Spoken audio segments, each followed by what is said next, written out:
Welcome to the Condor DM show. It's going to be a fun night. A lot of fun, I promise you. Just getting some notes up here, folks. So tonight I'm covering Prince Valiant RPG. You know, I've always said there's only a few games out there that are really focused on storytelling initially. Prince Valiant is one of those games. And it's not like other storytelling. It's really focused on sort of comic book storytelling. Old school heroes. And when I say old school, I'm not talking about like Superman or Batman. I'm talking like comic books from the 1930s. Right? So you think chivalry is very important. Really old school take on heroes. So you don't think superheroes, it's about heroes. Where men are really focused on, that's the main hero type, and chivalry is a big issue. The old era of the 1930s. And it's really, it's one of the few games, you know, a lot of tabletop role-playing games, they tell you they're story-focused games, but really a story emerges. There's a few games out there I feel like are really genuine storytelling games because the intent of the game itself from the get-go is to tell a story, not just for a story to emerge, but for a story to be told as part of the aspect of your complete approach to play. Pendragon is one of those games out there that I feel like that is a game that focuses on you telling a story from the start of the game. Castle Falkenstein is another game I've covered that focuses on storytelling. In both of those games, it's like novel storytelling. Prince Valiant's a bit different. It is a focused game on storytelling right from the get-go, but it's focused on comic strips. And old school. So when I say hero, I'm not saying superhero with this game. It's an old comic from the 1930s focused on heroes. And the idea is you are trying to tell a story right from the get-go. Not a story emerges. You are trying to tell a story with this game. That's the game I'm covering tonight. Prince Valiant RPG. It's going to be fun. Now, tomorrow night, I'm covering Deadlands. The game that inspired a well-known game nowadays, Savage Worlds, right? Savage Worlds uses Deadlands as a core setting. But yeah, we'll be talking about Deadlands tomorrow night. Tonight is Prince Valiant. And if you're someone out there who goes, man, I really like the idea of storytelling games. Well, again, I think most games, even World of Darkness, is just story emerges from play. Where a game like Pendragon or Castle Falkenstein are games that are actually intently focused on telling a story from the moment you start play. Not a story emerges, you are trying to tell a story, right? Prince Valiant is the same thing. It's looking to tell a story from the get-go, but unlike Pendragon and Castle Falkenstein, which are like sort of novel storytelling, it's comic book storytelling. And when I say comic book, do not confuse like the 70s and 80s. I'm talking about like comic strips, comic stories from like the 1930s. Right? I think exactly around 1937 when it comes to Prince Valiant. So that's what I'm covering tonight on tonight's stream. But right now we're in casual time. Well, I'll hang out for a while, right? And at one point we'll start. We'll start somewhere between 7 and 8 o'clock. I will start covering my time, I mean. So we got about an hour or so, just hang out, talk gaming, say whatever you want, right? I only ask that when I start covering the game itself, the talk is going to be focused on that. So it's going to be me telling you about it, and you can ask me about it, you can talk about it, but that's where the conversation is going to be once I start covering that game. Prince Valiant RPG. It's going to be a fun night.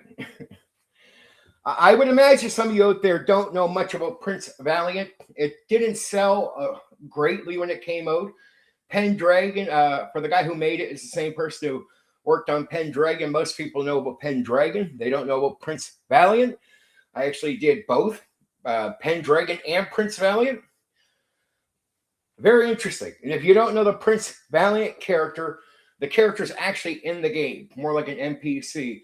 And the intention is not to make characters to replace him, right? You're going to make hero characters, but when I say hero, this is going to be a Prince Valiant is a comic book focused game. But again, don't think about the 80s or 70s. It's like a comic book from the 1930s. When I say hero, I'm not talking about superheroes. Chivalrous, old school take on what a hero is. And it is actual storytelling. Like I said, I've covered 2 games before now that I would say are true storytelling games. Meaning, when I think storytelling games, I don't think about a game where a story emerges from you playing a game, because that's what happens with just about every tabletop role-playing game. Like D&D is as much of a storytelling game as World of Darkness or Palladium, meaning it's not. Meaning you play a game and a story can emerge from what you're doing. You can tell a story based on it, some good, some bad, but it's going to be a story emerges, right? Pendragon and Castle Falkenstein, 2 games I've actually covered, are games where you intently aim to tell a story from the moment you start playing. Like, part of your process is to tell a story, not just for a story to emerge from your gameplay, right? So that's Prince Valiant. Valiant aims straight from the get up to go, and it's a very simple rule set, very small game, right? It's not a big game, but it's a game where, again, it's less about the mechanics and more about performance, as a lot of old school games are. Old school really depends on performance of the people involved in the game. So it just says mechanics aren't going to make a game great. Old school doesn't worry so much about mechanics. They want to give you something simple to work with. Old school says if you lack in your performance, just about any old school game will suck. You can go run new games like 5e, and even if you suck, but you just do what the book says, it will cover your ass. You can pretty much run the game and be one of the worst people to ever try to run a tabletop role-playing game in your life, right? Or if you run AD&D 1E tournament with raw and modules, you could be the worst ever DM to ever exist in any era. And as long as you run it by the book through the module, you could be the trashiest guy in the entire hobby, and you can just slide by and get away with it, right? But most old school games, they really focus on performance, talent, and skill. And if the person running it doesn't understand the game to begin with and doesn't have the talent or skill to really have some charisma, to really be running the game properly at the head of the table, a lot of old school games will flop no matter how good their ideas are, because the games depend on performance. And it comes at a time where a lot of designers had no idea of the type of people that were going to be in the hobby in the long run. They made games assuming people that took games deadly serious were about the only people going to be in the hobby. Because when you look at the wargaming hobby before this comes out, the people in the wargaming hobby would be some of the best people around for the hobby. So you just assume the hobby will bleed out anybody who's not going to be able to do really well. They didn't know the tabletop role-playing game hobby was going to be the opposite. People that weren't that hot at the hobby were going to become the vast majority of the people in the hobby. Because the idea is so good that it draws a lot of people, but that means a lot of people without a lot of talent for what the designers expected from people. Right? It's like, it's an experiment time. You got to think of the old school as these people do not know the market. It's one thing for us to be able to look back in 2026 and go, we know where things are now. We know where things evolve to. But when you look back at the old school, there is no way for the designers to know where the hobby was going to go. All they had was something that already exists to look at, and they go, wargaming hobby. Okay, the best of the best are still around. All the mediocre guys are gone. That will likely be the same here. So let's make most of our games for people with the talent to run them and perform well, right? They just had no idea. A lot of people were going to pick up their game, ignore what the designers say, run the games in a flat, generic way, and not perform well with them, and not do half the things. I can't tell you how many games where I read it, I get what the old school designer intends for you to do, and I go watch 80 to 90% of the guys trying to run it, and they ignore 90% of what the designer has told them in the text to do. They don't seem to even understand what is intended for the game, right? They just run it a certain way, that's it. And it's like, of course, okay, there is no way that a designer was going to know that 80 to 90% of the people trying to run it were going to ignore most of what they intended for, that people do that run the game. There's no way. There's no way they knew people would ignore it on that level. So that's why old school games, some of them are very small. You'd be like, well, they're light rules. But I'm like, yeah, but in reality, a light rule game is more advanced than 5e D&D. You'd be like, well, how? Well, think about 5e being a lot of text because the designers do not trust you. Good evening, Rot Baby. Hey, baby. But 5e is a game where I'm not trying to insult people that do 5e. But I would say to people that tell me that 5e is a very advanced, evolved game, I'm like, no, here's your issue. The designers of 5e do not trust you. They don't trust that you have the talent, the skill, or be able to understand basic things. So a game like 5e, the reason there's so much text is it's Mummy hand-holding you through the entire process because Mummy doesn't trust you to understand basic things. Like combat. Look at combat in 5e. A lot of things you can do is just stuff that could be stuff you could figure out on your own. But they tell you. Go back to the old school. There's a lot of things you can do in old school, but the game doesn't tell you because it trusts you'll figure it out. Right? So it's hand-holding. When you go back to simple games and you think they're, like I said, simple mechanics, and you think they're not as evolved as new games, quite the opposite. A simple gaming system is much more advanced than 5e will ever be. Right? Because what it does is it puts the pressure on you to have the intelligence. It trusts that you'll be able to figure out what to do. It doesn't mean you can do less. Most light games are actually as advanced as 5e. If you actually look, if you wrote out what you could do with an old game, you'd realize if you wrote it out, you could make a book as thick as any 5e book. And go, oh, you could do all that with the game? Yeah. But instead of the game hand-holding you like you're a fucking moron, the game expects you to have the intelligence to be able to figure this out on your own. 5e designers just said, we think you're so fucking stupid that without Mummy holding your hand all the way through and explaining every detail to you, you would not be able to figure out what to do. And I'm not trying to insult 5e people out there. This is a criticism at the 5e designers where I think it's sad that they have, and they've done this for a reason. It's to be able to bring in more people into the hobby. Like, hey, this guy over here might have a hard time playing. How do we get him in? Oh, there's Coochie. I had to look at the chat for this one. He's still not coming up, but there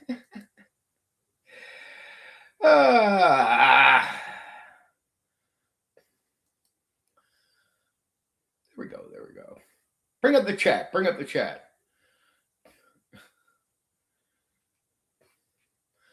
Storytelling Prince Valiant.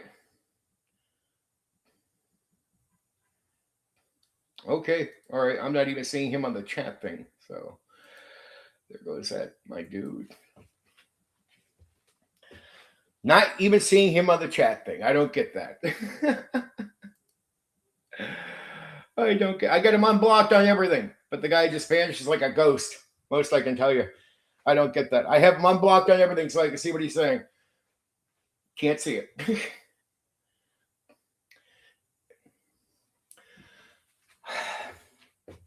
So yeah.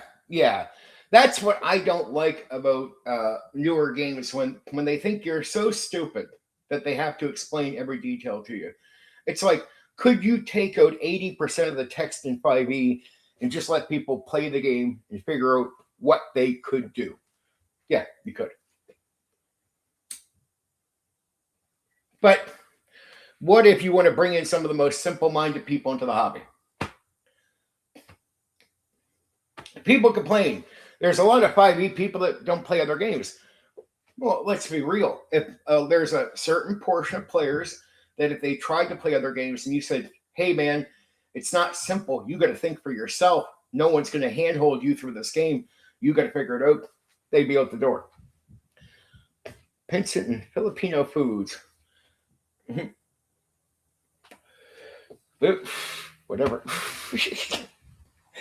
But Prince Valiant is a storytelling game about comic books. And when I say comic books again, we go back to the 1930s, not superhero. Hero, not superhero, right? And storytelling, it's storytelling like Pendragon and Castle Falkenstein. Again, I'll say to this day, whenever I hear a game of storytelling, a storytelling game like World of Darkness, that their games are storytelling games, I'm like, no, they're not. No, they're not. Because the intention with any World of Darkness game is to play it, like have the experience in the world, live through the world, experience the world, play the gaming element. That's all you're doing with the World of Darkness game. And at the end of what you're doing, a story can emerge from what you're doing. I can tell a story from what you've done. That's story emerging. That's not storytelling. And so you got to understand the difference. Story emerging is no different than me going out for a walk, right? I go for a walk. At the end of a walk, a story can emerge about my walk. But did I go for the walk to tell a story? No. So when you play a World of Darkness game or Dungeons and Dragons game or whatever, you're going in to have an experience, play the gaming element, and the story emerges. Very important detail, because there's storytelling and story emerging, and those are not the same thing. So most of the time you hear about storytellers or storytelling in the hobby, you're being lied to. Like, it's just not factually true. This is not a difference in opinion. It's just not factually true. You are not a storyteller or storytelling with World of Darkness. With Pendragon, that's why I call it an actual storytelling game, is you're aiming to actually tell a story. Like, the intent of the character creation, the intent of the gameplay is to tell a story about the character. When you go into Castle Falkenstein, your intent through dialogue and everything is to tell a story. That's storytelling. And in a hobby like ours, we should not. I mean, what disappoints me is we're expected to be fucking intelligent nerds. How intelligent is it when you can't even tell the difference between a story emerging and telling a story? When you have so many simple-minded people in the hobby, they can't even accurately tell the difference between the two activities. Like me going for a walk, a story can emerge. That's what happens when we play these games. Most of them, 99% pretty much. There's very few times when you're going to play games outside of Pendragon and Castle Falkenstein where you're initially playing, like your intent through character creation, through how you play, is to tell a story.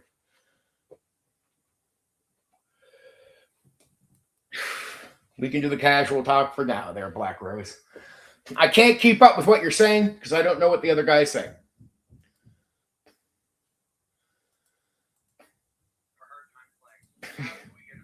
It's nothing personal, dude, but if you want me to be able to interact with you, if you keep talking to someone I can't see like a ghost, hard for me to interact with you, Black Rose, just saying.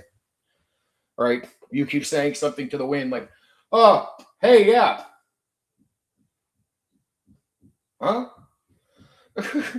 I can't even respond to you because I don't know what the fuck you're talking about. So, I don't know. If you're here to talk, chat away. But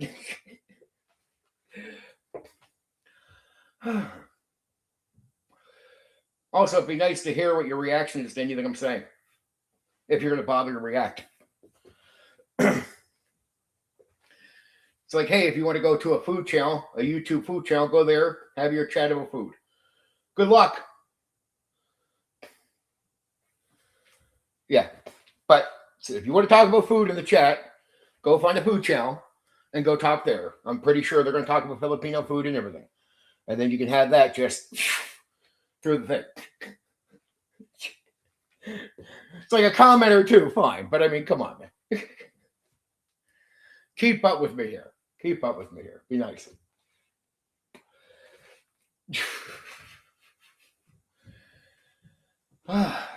Or if you're going to respond, ask me a fucking question. I'll give you a fucking response. Jeez. Tabletop role-playing games, very important details here. Be nice to talk about them. So maybe I'll have to go back and block certain things. Let people know if they want to go find a food channel, they can go find that one. They can talk about all their Filipino food all goddamn day long if they feel like it. Sorry, Lord. Hate to be so stickler about that, but it's like, okay, a little casual, or at least if you're going to talk about games, something I can respond to. That'd be nice.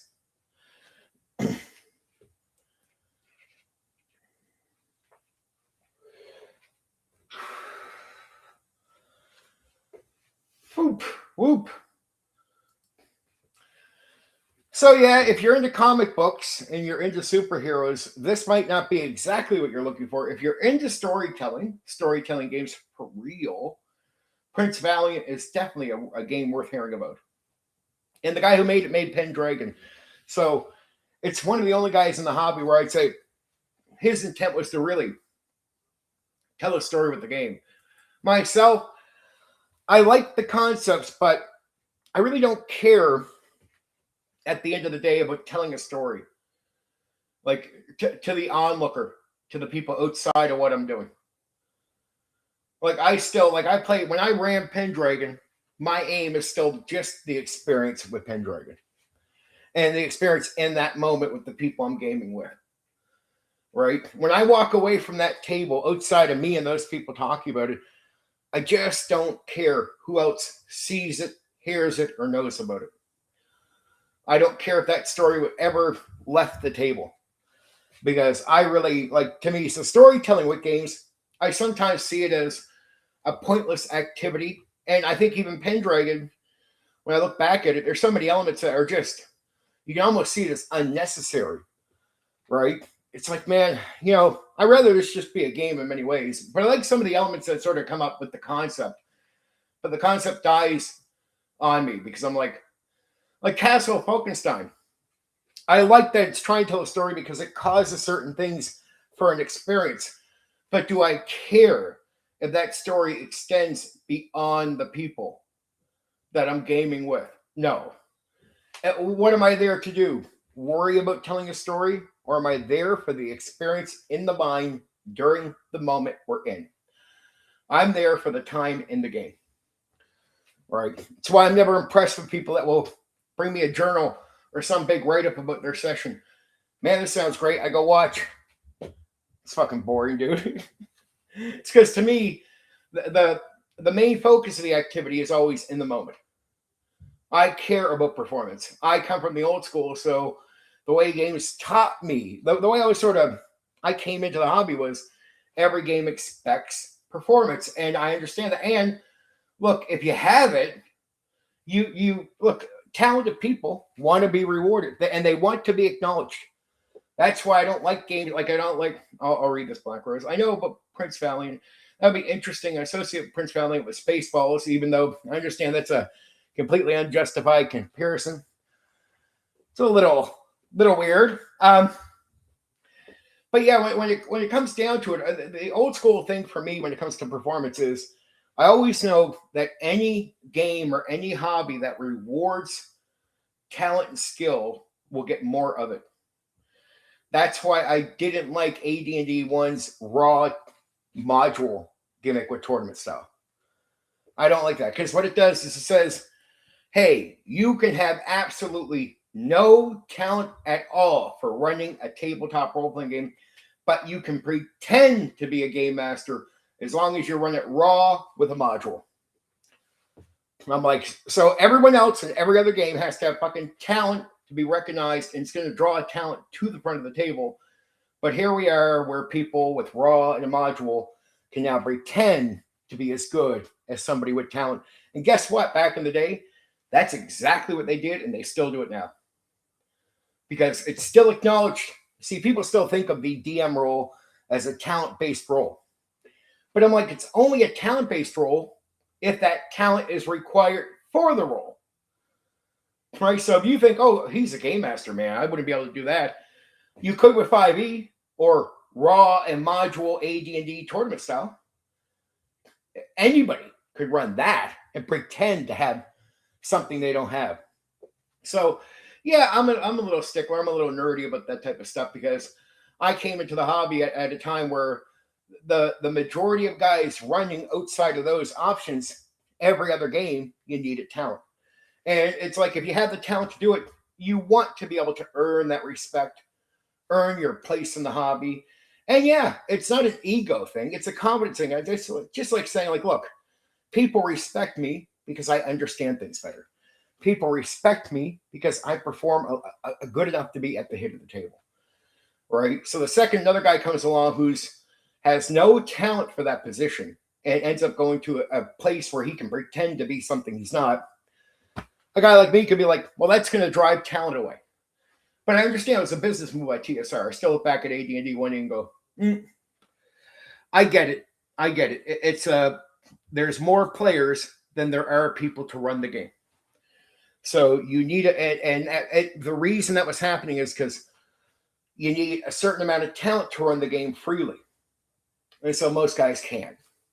And so you get a surplus of players with very few people being able to run it. And games like 5e or 3rd edition or 4th edition, same thing, made games where you can almost have no talent and run the games because the games run themselves. And you'll even hear comments like that, like, man, just do what the book says. The game will run itself. I'm like, okay, so yeah, let's just grab a cockroach. He can run the game. Where every other game requires talent. And again, some games I'd see out there, people trying to run them, where the game is, if you ask the players, man, I don't like Cyberpunk. It's very generic. I'm like, let's see how your game master runs it. No, he's just running it wrong. That's why it feels generic.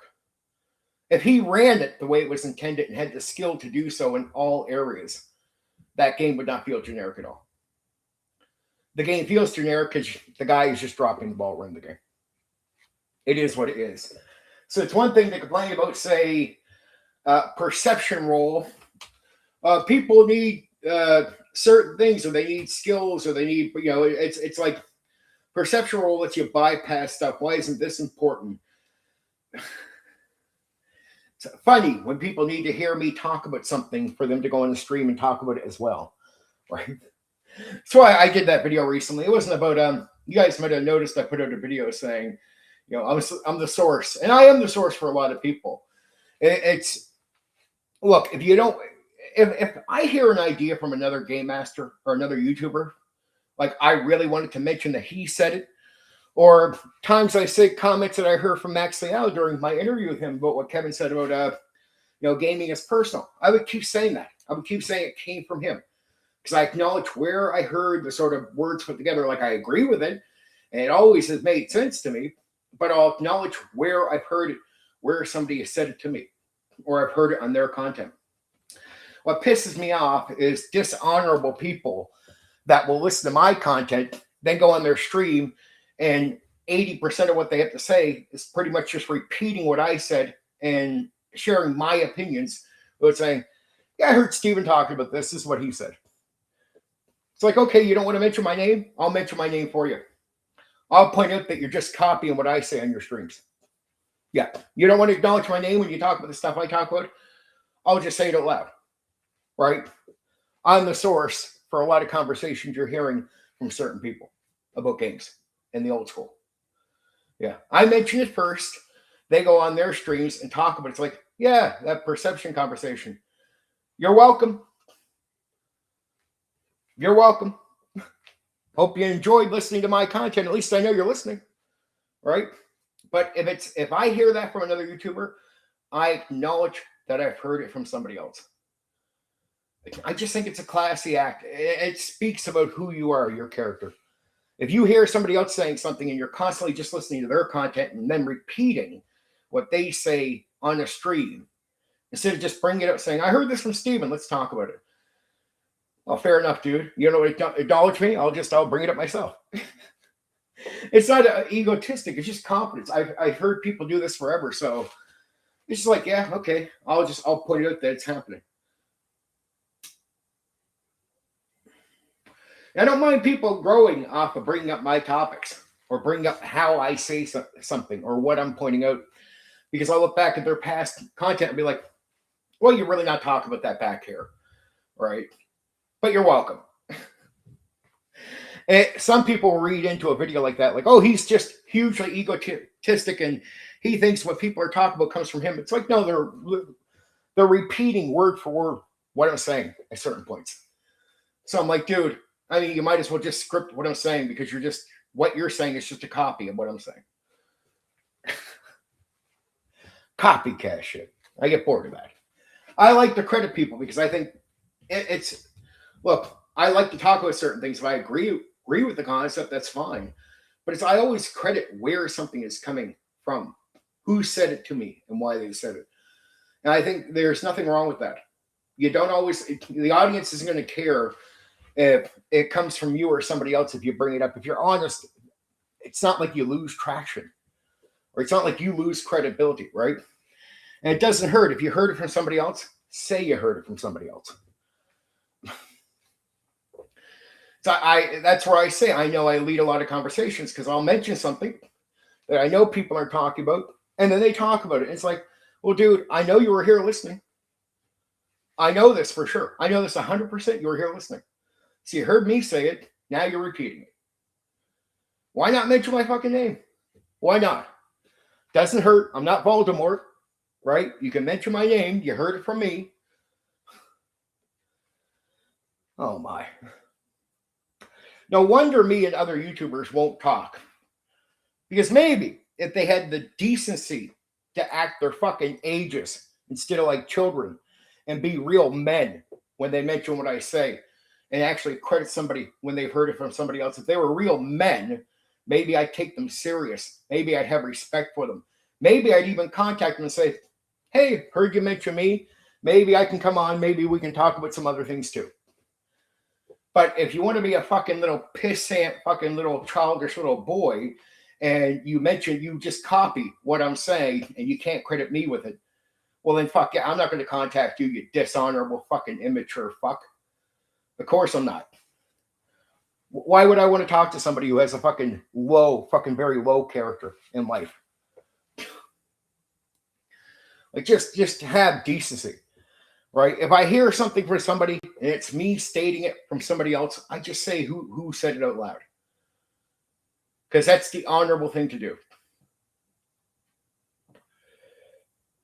Oh, Black Rose does it. Yep, they do. It's like, to me, I don't know. It's honorable. And it tells other people I'm honest too. Like, I go back to Max Liao. I had an interview with him where, again, he said something that Kevin Sibian said to him, which was the gaming is personal. And just pretty much every time I brought that statement up, because I thought it was just really good and really hit the point. I had already agreed with it. The concept was already in my mind, but it was just the way he put it. I was like, I'm not going to claim that as me saying it, because that's not who said it. Max brought that up to me, and I want Max to know I'm an honest guy. And if Max hears me say this, well, he's going to be like, I said that. Well, I don't got to two-face anybody. I don't got to pretend that I came up with something when it's that statement wasn't mine. That statement is perfect. It's right, but it comes from somebody else. It is, especially on YouTube, Black Rose. It is so sad that I'll go to a stream and 80% of what these guys are going to talk about is just they listen to my fucking streams and my videos, and they're going to bring up what I said. And it's like, dude, would you even have content for your stream if you didn't listen to what I had to say? It's like, why not just bring my name up? Because there's some guys there, I guess I would have no beef with them. And if you want me to talk to you at one point, show me you got some decency about you. that you're not just fucking two-faced and scummy, right? Just such an immature, childish thing, especially childish, very immature and childish thing to do. It's not something a grown man would do. Like a real man, if they just heard somebody else say it, they'll say, I heard this from this guy. A real man would. Just period. Mention this. Yeah. Steve made a really good point about this. Even if it's something obvious that you know already, but you've heard me, it's like when I say Max said this to me in an interview, it's not like I don't know the concept, right? But what makes me think about it in that moment or bring it up. It's because I heard him say it to me.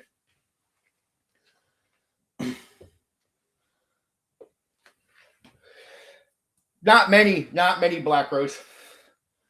Because see, here's what happens, Black Rose. Most of the guys out there aren't saying too many interesting things.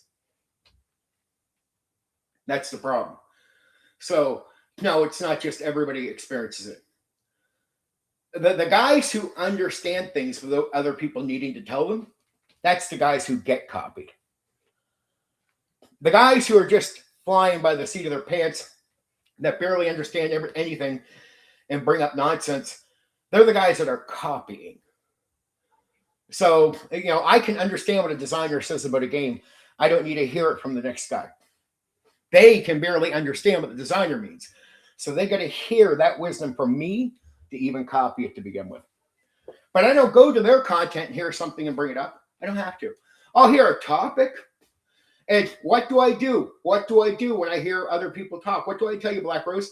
I don't claim it as mine. I'll be like, I heard these guys over on the panel saying it. Even if I don't bring up names, I don't claim that somehow I came up with the topic to talk about. Right? Because I'm just not like that. It's just if they were bringing up interesting things for me to copy, I mean, maybe you could think somebody else is out there copying, but even when I hear something on the panel, what do I say, Black Rose? I heard these guys talking about it on the panel. Or I heard these other people talking about it.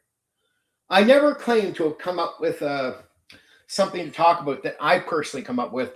I'll tell you, I heard that from somewhere else. Right away. I do all the time consistently. Recently, I talked about the IP panel discussion I heard about Star Wars and Star Trek. What did I say every time I brought it up? I heard that from a panel conversation, right? And I didn't copy what they said, though I responded to what was said, right? I gave my own take, gave my own ideas. I didn't have to steal theirs. I didn't have to repeat their words as if they were my words, right? Big difference. When guys go around hearing me say something, they'll go on their stream or us stream with other guys or something, and they'll repeat my words like it's their words, like it's their wisdom, like they came up with this or understood it this way. It's like, no, you didn't. Glad you heard me talk about it a specific way for you to think about it. It's not like you didn't have that, understand that in your mind already, but it's like, have you mentioned it recently? Are you bringing that up? No, and there you are just saying word for word what I already said, pretending it's your wisdom, it's your ideas, but you're just copying me.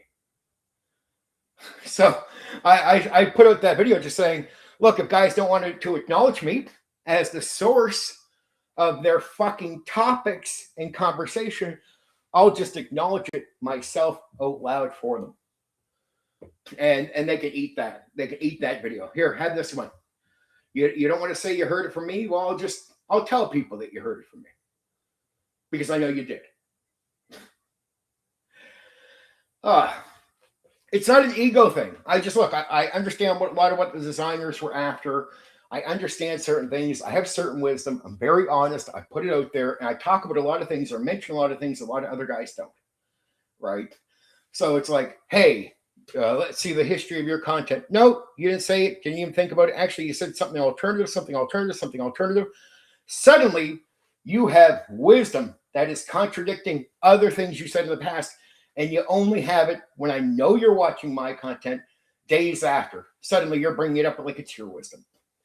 Yet, you seem to be in an alternative mindset only a few weeks ago, where this contradicts what you're saying now. and you only said it right after I said it in the stream. It's like sometimes people are too obvious. Like the perception criticism.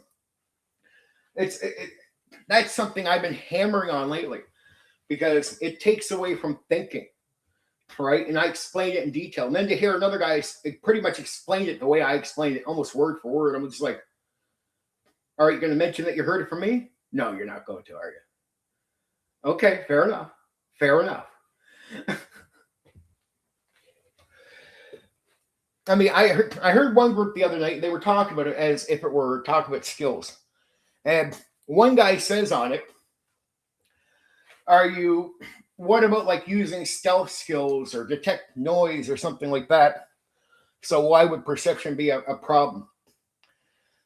Well, first off, you're not going to go into the room and I explain what the room is and you go, detect noise. Well, you can't hear what's inside the pillow, dude. It's like we're talking about the use of perception check to bypass certain things. So there is not a skill check that says outside of perception that, hey, you're going to notice what's in the pillar or what's over here. And even skills that you're using that might be considered something in the vein of perception, you have to announce that you're even using them, right? And then I'll hear guys say, well, that's up to the DM to roll. That means, you want to know what? The second they say that, you're a fake old school. Either you're secluded or you're absolutely fake. You're absolutely fake. Because 80% of DMs in the real old school era that wasn't in a secluded situation with their own personal tiny experience in the hobby, the 10%, most made players roll those dice all the time. Most. Like 80 to 90% of DMs made players roll them. So you could tell me, oh, that's the DM rolls it. No, that's just telling me you're secluded and part of it, the 10% that stayed at home with their friends. A very small portion of the hobby. A very small portion of the hobby. That's who you are. So it tells me right away you weren't not out meeting most other DMs and most other players. And if you know anything about the old school, you would know this. Because games were so new, most people didn't have friends to play with. That's 90% of players didn't have a friend group to play with. Right? I mean, not players that you have to go meet the guy at work and tell him about the game. It's just these guys would talk this way. They'd be secluded at home, and they'd be like, how do you bring a new player in? You got to go talk to your friend at work and tell him about the thing. I'm like, yeah, if you're a secluded player or secluded group, and that's how you see it, that means you're not going to the libraries. You're not going to the public places. You're not looking at where a wider audience of gamers would be. That's what you're admitting to everyone. You have to introduce Star Wars to your friend at work. Oh, that means you're not at the library where other gamers are. You're not even looking into where they're at. You're not going to community groups. You're not going to gaming groups. You're not going to nothing. Because if you went there, you go there and you realize, oh, there's just all kinds of guys that are already in the hobby that don't need to be convinced to play Star Wars or D&D. They just have no friend groups. Lots of guys would go to the stores, yes, to the libraries. It wasn't hard to be able to see where people would gather up for this hobby.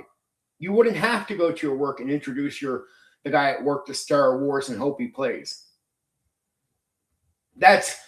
Want to know why people thought that's what you had to do? Because they're secluded at home with their friends and they have no idea what it is to get out and meet other people in the hobby. It's like, well, dude, what do you do? Like, it's one thing to be in school and you meet other people that came. What do you do when you leave school? Well, there's library get-togethers, but you got to look this stuff up. You can't just be like secluded in your home and never look it up with your friend group. And then occasionally you bring in your cousin and one of his friends. You bring somebody in from a workplace. That just tells me you're secluded because you're looking for players where you don't realize old school. And this was true. Just understand how new the hobby was.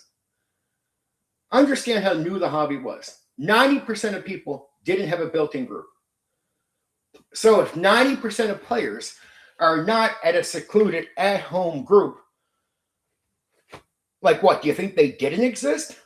You think you had to go to your work and just introduce people to Star Wars? No, that's just somebody without experience of knowing how to look for players.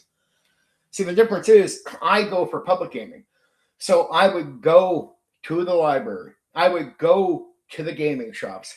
I would go anywhere where people got together for gaming, especially wargaming too, because a lot of wargaming groups would also have people that play tabletop role-playing games there.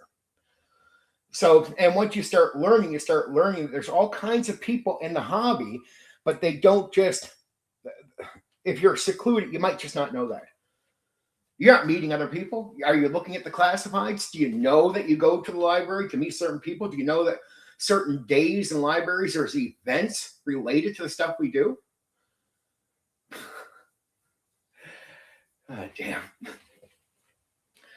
It's just, geez. People just didn't know how to look. I knew how to look. And once you got into the world of looking, you realize there was just all kinds of places. Because you got to get out there and meet people first. You got to go to the places where people go. And then you start getting the door open. Oh, they meet down here. They meet down here. Groups get together over here. They come to this store and then go to this place. But you got to get out and meet people. You can't just be at home with your friends and think that's the world of gaming. Because you got to realize just how different it was in the old school. I'm that kind of fucktard which occasionally makes a roll in secret, but mostly applies search rolls, i.e. for find remove. I'm not saying, see, it's not a fucktard thing. It's here's what I'm criticizing Black Rose. There's nothing wrong if a DM makes the rolls themselves. That is an optional thing. What I'm saying is when you hear secluded guys that have little to no experience in the hobby, who might have been in with their friends for a little while, left for fucking 10 or so years and came back in around 2000 or something, they might not know much about the hobby and how it works. Or how people run the game for real back in the old school era. What I'm saying is, I said 80 to 90% of people get the players to roll the dice. That's just absolutely true. You can't get around it. It's the fucktard thing is to think your minimal experience, which represents 10% of the hobby, speaks for everyone. It just tells me you don't know much about the hobby, right? Because I was in the real old school era where you get out and you meet all kinds of DMs and players. And what you find out is almost 90% of them get players to roll the dice. But players wishes to disarm the trap or open the secret door. The rest is up to the players. I also have started rolling dice openly as a successful experiment.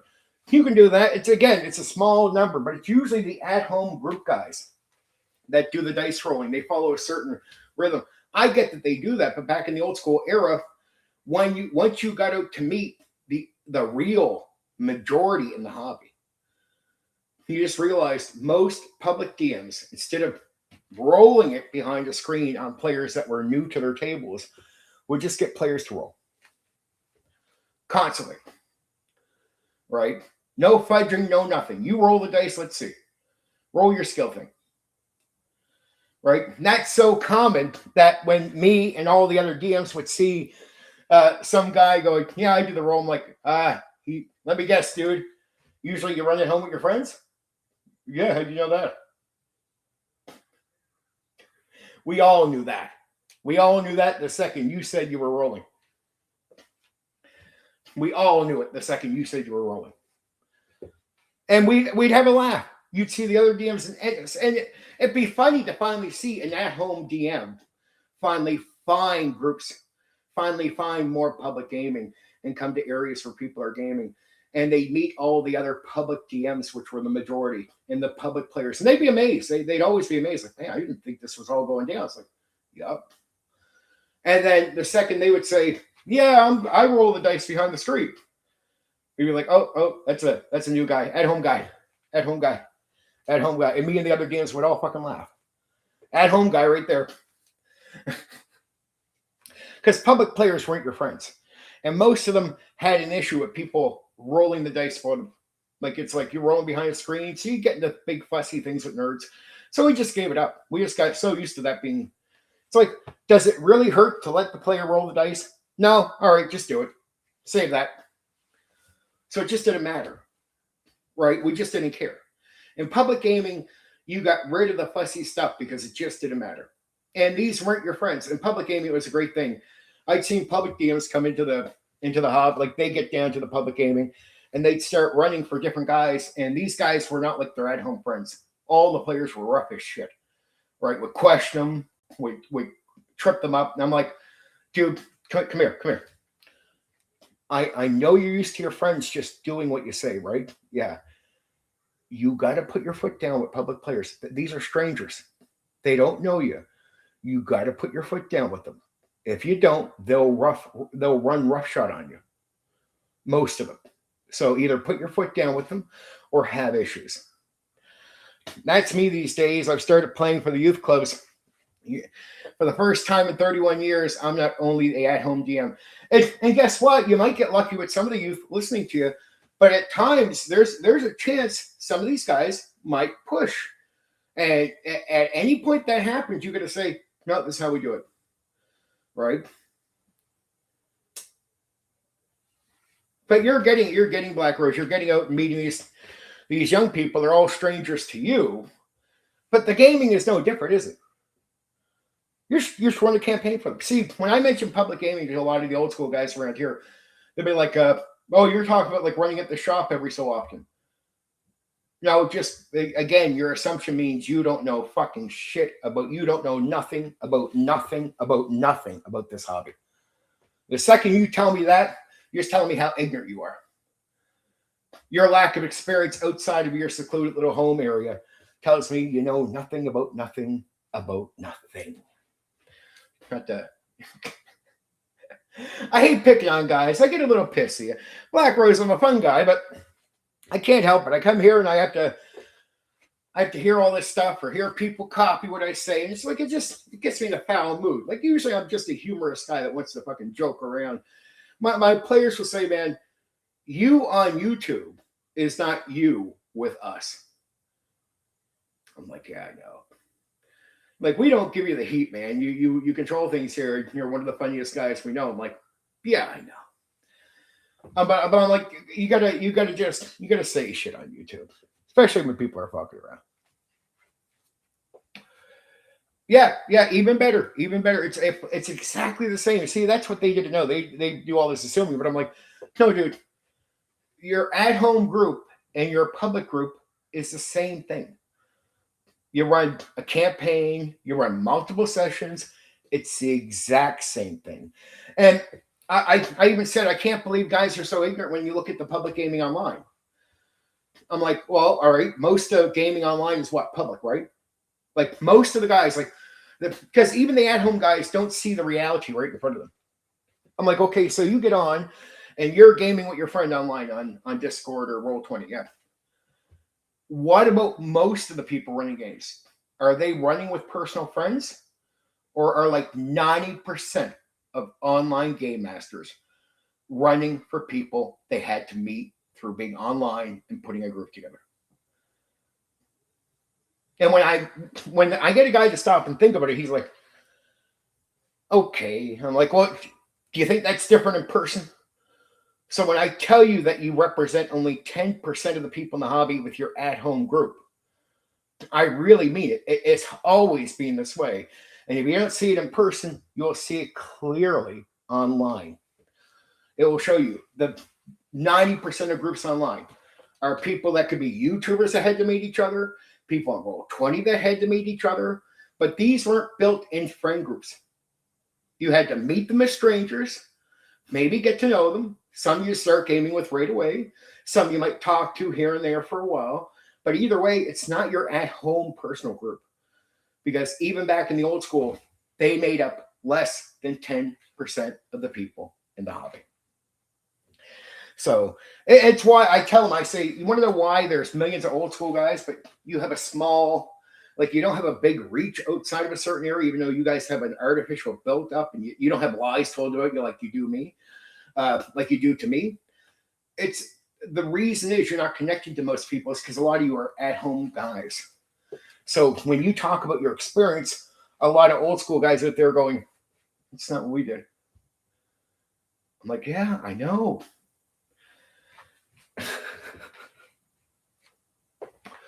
I mean, it's like if you had 13,000 people right now follow you, really wouldn't matter, would it? There is probably like 7 to 8 million active old people online, like active old school people, active,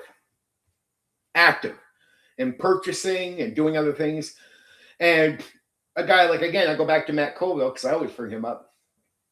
He has more old school era D&D guys in his audience than all old school YouTubers combined.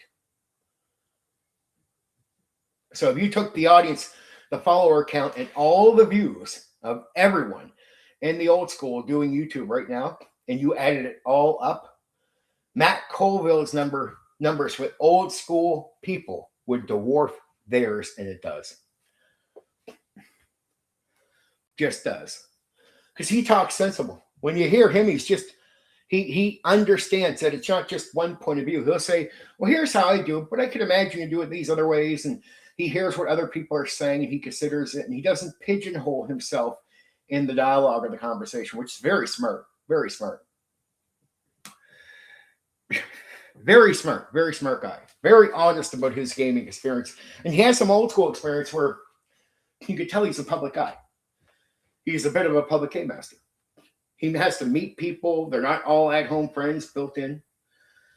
I'm like, yeah, you could bitch about this guy all you want, but he definitely has, his experience is more relatable. Because most guys in the old school will be like, yeah, he says more stuff that we did than you do. Like, yeah. Sorry to say it. Almost ready for the Prince Valiant thing. If you're into comic books, again, like I said, this is 1937, a hero comic book, but it's based on like chivalrous heroes and not like superheroes. Like in the way you would think Zorro is a hero. Like Zorro, we talked about that recently. They're going to do a Zorro TTRPG. So when you think hero and you think of him, you don't compare him to Batman or Superman or those comic books. Yeah, Zorro would be considered an old school chivalrous style hero, save the lady, do the nice thing. That's what the Prince Valiant comic books were. Old chivalrous, really honorable man type of hero where you don't think of like mutant powers or like superpowers all the time. Like old school heroes and the idea of like you were the hero because not because you had a superpower, but because you're talented. Maybe you're like Zorro where you're the great swordsman, or you're good at being a spy, getting into places and saving people because you're a roguish type, right? So it's when you think hero for Prince Valiant, you don't always have to think, all these fantasy powers, but there is monsters. There is a fantasy element that's very interesting to Prince Valiant that most people would probably find interesting. The mechanic system is really easy. And if you truly like storytelling, because I hear so many guys out there, I like storytelling with TTRPGs. Well, I'm like 90% don't storytell. Actually, 98 to 99% do not actually storytell. A story emerges, which again is like I have to tell people, dude, storytelling compared to doing an activity that you could tell a story about is not the same. Storytelling is you telling a story. Like you should be intelligent. We're nerds in a tabletop role-playing game hobby. People assume people in this hobby are fucking intelligent. So why do I have to explain to most people in the hobby that when they're not telling a story, you're not storytellers, do, because that involves telling a story. Not a story emerges from your activity. That's different. Like if I go for a walk, I'm not telling a story. But you could tell a story from my walk. Same thing when we played the games. You can play the games like World of Darkness. You can play them. You can do the activities. And from that, you can tell a story from what was done in the game. But that's an emerging story, right? Not you initially telling a story. That's why I keep pointing out to people, if you want to actually know what a storytelling game is, go to Pendragon or Castle Falkenstein, where the actual intent of the game is to tell a story from the get-go, that the actual rules, the concepts are you starting and you are telling a story about your character. You're telling a story about the events. That's telling, right? And you shouldn't have to explain. It's so simple. Like that's where I get mad at people. Like, why is this whole like? Why can't you just understand? There's a difference between telling a story and a story emerging. If I'm writing a story, I'm telling a story. If I start playing a game and you tell a story from that, that's a story emerging. That's not me initially telling a story to begin with. Like it's so common sense to understand these things that it gives me a headache. It gives me a headache how many times I have to hear, we're storytellers. Not with 99% of the games we're not. No, we are not. No, we are not. Because we're not initially telling a story. Well, we're collaborating on a story. You're collaborating on well, if you want to look at it from the story that's going to emerge from what you're doing, but are you collaborating to tell a story? No, you're never collaborating to tell a story. Because telling a story isn't you playing a game and then we tell a story from what you did. That's the story emerging. The telling part is what you say after what you've done, not what you're doing in the moment. So while you play the game in D&D, you're not telling a story, you're just playing the game. At the end, you can tell a story from what you did, same way as if I go for a walk. You shouldn't need to drill that in people's heads. It's just telling people like, look, stop being so fucking stupid about what telling a story is. These are very basic concepts that human beings have known forever. And we're in a hobby where people have an expectation that we might have a brain to think with. You shouldn't need to tell people that 1 + 1 does not fucking equal Jello, dude. It doesn't equal, no, you can say it as many times as you want. Doesn't equal Jello, shut the fuck up. Right? Pendragon, you are actually attempting to tell a story from the moment you start the game. Castle Falkenstein, you're actually trying to tell a story. Prince Valiant is one of the rare games, and what I find it interesting about it is Pendragon and Castle Falkenstein is novel storytelling. That's what you would write in a novel, where Prince Valiant is intending to tell a story from the moment you start, but it's based on comic books. Like, put it this way, DC Heroes, in a way, depending on if you're trying to do comic book storytelling, that's more storytelling than World of Darkness. Villains and Vigilantes, they have a lot less focus on you trying to tell it from a comic book point of view. So since it really focuses way more on just the game itself, Villains and Vigilantes is not a storytelling game, where DC Heroes is closer to an actual storytelling game. Because your intent from the start, for sure, with DC Heroes, is to start playing it out like a comic book. And that means at that point, your intent is closer to storytelling. Because structuring the comic book events out in the game is as important as the things you're actually doing. So at that point, you're storytelling. Same thing with Prince Valiant here, storytelling. Pendragon, storytelling. Castle Falkenstein, storytelling. There is not a single Dungeons and Dragons edition that exists where you are storytelling from the get-go. Not a single one. Not 5e, not 4e, not 3e, not 2e AD&D, not 1e AD&D, not BECME, not original, not nothing. Even World of Darkness is as guilty as this. From vampires to werewolves to magic. You are there to play a game initially with a story emerging. You're not looking to tell a story from the get-go. So, I don't know. When you use terms, you think people just want to use them accurately. The game flows, curious fun. Yeah. Youth are great. Youth are great. You want to know why youth can be great there, Black Rose?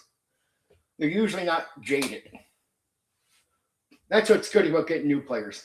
People that haven't tried it. They're usually not jaded by shit. Right? But the problem is with new players is you have to watch out. Here's what happens to nerds all the time. they get to their good experience, and then they look at it like, okay, this, say they initially start and they get into their imagination. They have that great time, the drug. They hit the drug. Here's the problem, Black Rose. When you get players to the drug, which is the flow, we've talked about that recently, when they experience it, if you do something next with them and they don't experience the flow, but nobody's explained to them verbally how it works, they just assume that's no good. So everything will be then judged versus the experience they had, where that experience gets them into the flow. And if they do the next one and say a game master doesn't do it right, or they don't understand that they're not going to instantly be in the flow, they'll just judge it as, I don't like that one.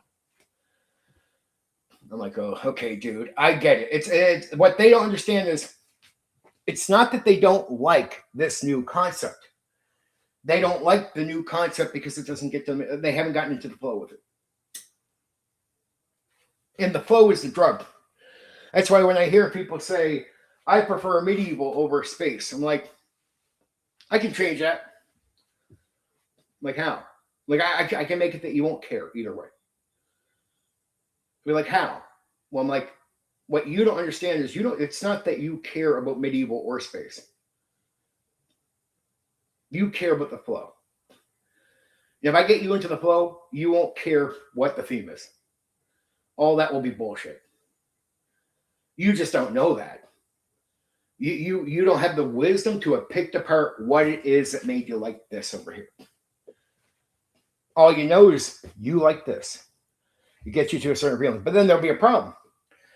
Then you'll start thinking, as you try other medieval fantasy games, well, if you don't hit the flow, well, I guess it's not medieval fantasy anymore that has an issue, because you'll say you don't like this game. You only like this medieval fantasy game. But I'm like, but is it, so now it's not even the theme anymore that matters. It's the game? Yeah. Is it the game or the flow? Is it the theme or the flow? What are you really hooked on with these games? The secret is the flow. That's what most people don't get. Like, everything else can be interesting, but the flow is really the key. If it's good, people will love anything, but it has to be good, and the good is the flow. That's why that flow video is so important to people. Like, I put out valuable videos, from the sandbox videos, Black Rose, to the flow videos, that I just don't think most people in the hobby know how valuable my videos are. They have no idea. I'm like, dude, you would deeply go back and listen to my flow video. This took me decades to verbalize correctly and understand deeply. The sandboxing videos, that's what, to understand how to make your own stuff and do it right in a way that's probably more fun than any module you'll ever try in your life. That will get you away from railroading people. Like, it's all the modules are made out of sandbox. All the settings you use are made out of sandbox, meaning you can make it yourself. And Gary Gygax gave these secrets away by saying stuff like this. And he was scared of this. He was scared that customers would realize they don't need TSR. He said it out loud, and still it went over people's heads. It went right over their heads. I'm like, you have no clue, right? With game flow is all the same as say Black Rose. It just does. If you get people that just invest, doesn't matter what you start with. Just say to them, I don't care if you tell me you like space or medieval fantasy. When I start the game, you're just going to play it, right? Okay. Are you just going to play and just focus on playing no matter what it is? As long as players will agree to do that, I'll win. Don't give trouble. Don't complain. Don't think about other things. I want your mind on the game, playing the character. You'll give me that, right? It's not hard. Any players that will give me that. Fair enough. Let's go 15 minutes.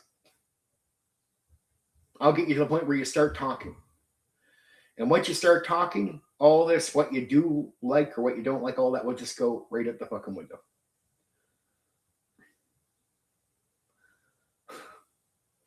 Look, what will happen then, it won't be that you have a problem with space anymore. You might still tell me you prefer the aesthetic of medieval fantasy. But at that stage, you'll realize you can say this: I prefer medieval fantasy, but I'll play a space game. You'll no longer have a pickiness because you'll have a realization that what you're really after, what you're really hooked on, is not even the theme. It's the flow.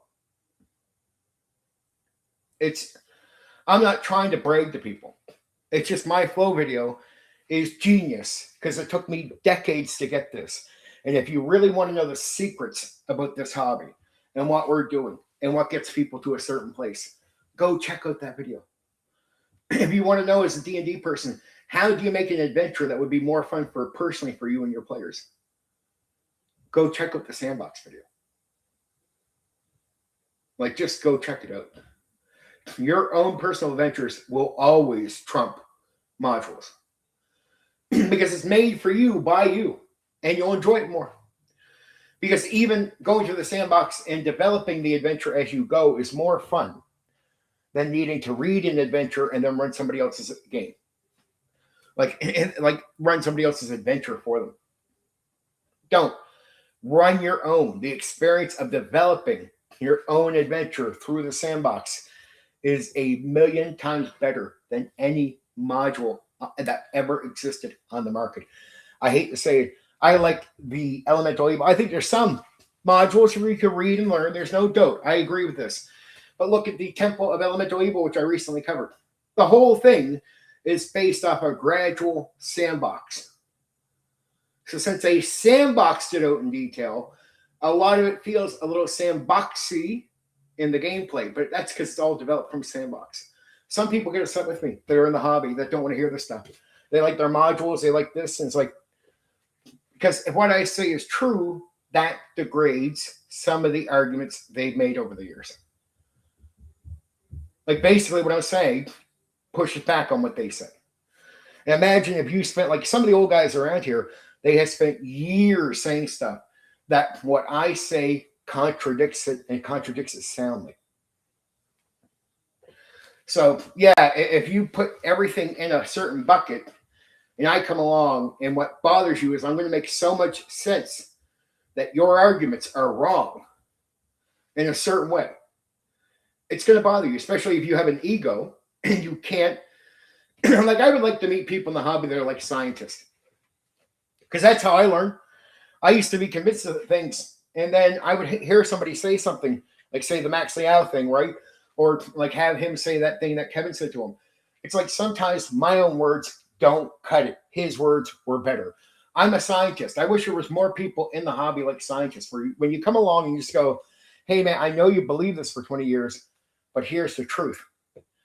I would love to meet people that are humble enough in the hobby to go, and that would value the truth over their own ego. I would love that. See, in science, there's a guy that can go on for decades. I'm right about this. I'm right about this. Then a new scientist shows up and says, no, you're actually wrong. It's this. And they'll actually celebrate the correct information and accept that they're wrong. I wish we could run to that, because the truth is always more valuable than the ego, right? Always is. And just to let you guys know, last one, and then I'm going to start the coverage for the game. I'd like to have more fun on these.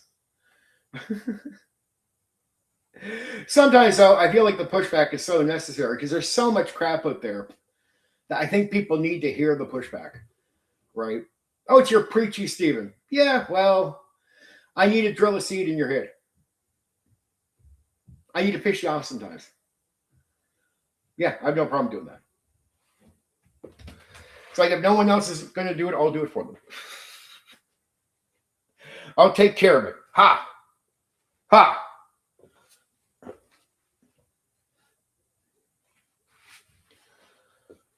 And if you're looking for a channel that focuses not on all deep Dungeons and Dragons games, like, you're like, man, I wish there was someone out there not talking always about D&D.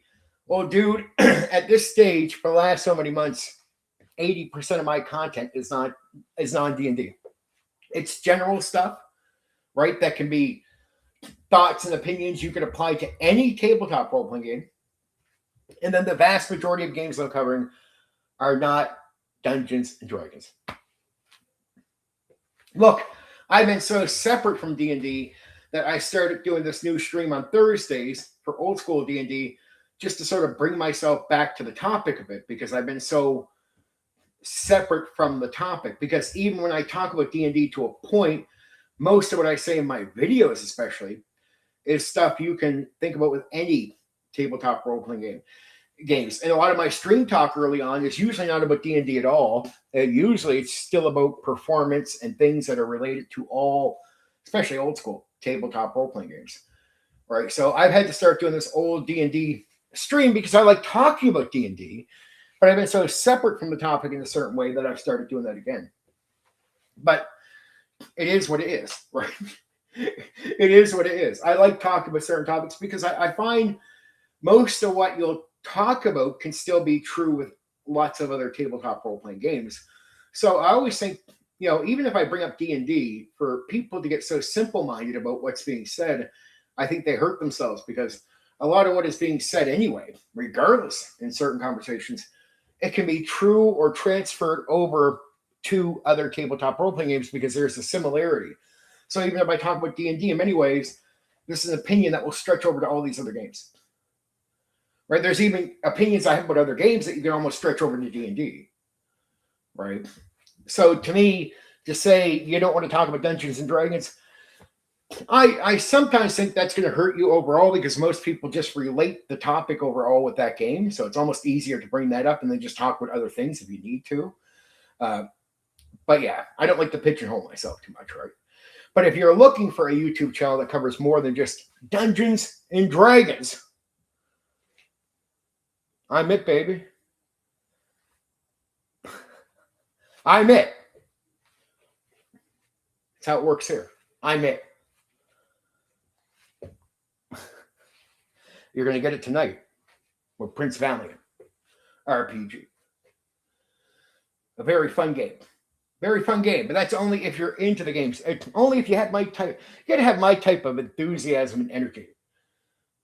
Sometimes I get it. I promote games where I realize when I hear other people talk about the games, it's a very boring.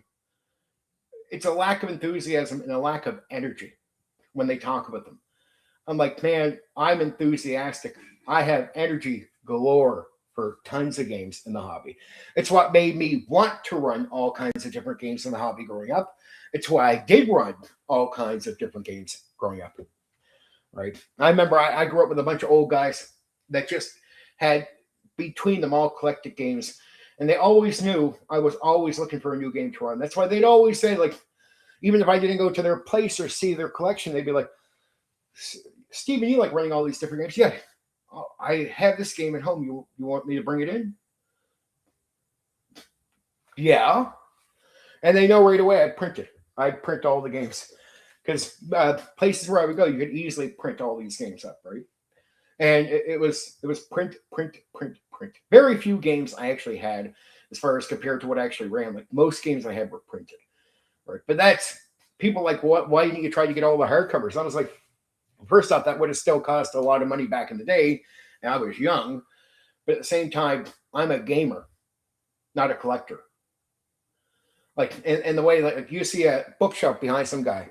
I'm like, yeah, I bet you most of that he barely has touched. Or it's going to be like one game, one part of the shelf. That's all one game. That's all one game. Man, I ran like all kinds of games because I'm a gamer. I just didn't care about hardcovers or collectors or how nice the collection looked. All that meant nothing to me. It just doesn't take care of it. And it would have limited me if I wasn't open to printing games back when I was younger, right? Back in the 90s, I was a teenager. Just didn't have the money. But if you guys are all wondering how I ran all these games or kept running games, I've always been that way. Get a copy, borrow books, print books, do all that over the years. Prince Valiant is a great one. for that. But and now there's only so much material on this, so I'll go through and we'll have fun. I hope you're ready. Hey, baby. Hey, Black Rose, baby, what's up? We're going to go through a game now. We're going to have fun. I'll try not to curse that much there, Black Rose. I apologize about that, my dear. Okay. Prince Valiant, 1989. Influences and birth of the game. The comic came first. Prince Valiant began life. I hear that. Prince Valiant began life as a newspaper comic strip created by Hal Foster in 1937. Unlike many fantasy comics of its era, it focused on heroic adventure, chivalry, exploration, romance, and life in the legendary age of King Arthur. The strip became one of the most respected adventure comics ever published and remained popular for decades. By the 1980s, the comic had accumulated a rich world of kingdoms, knights, villains, voyages, and adventurers, making it a natural candidate for a role-playing game adaptation.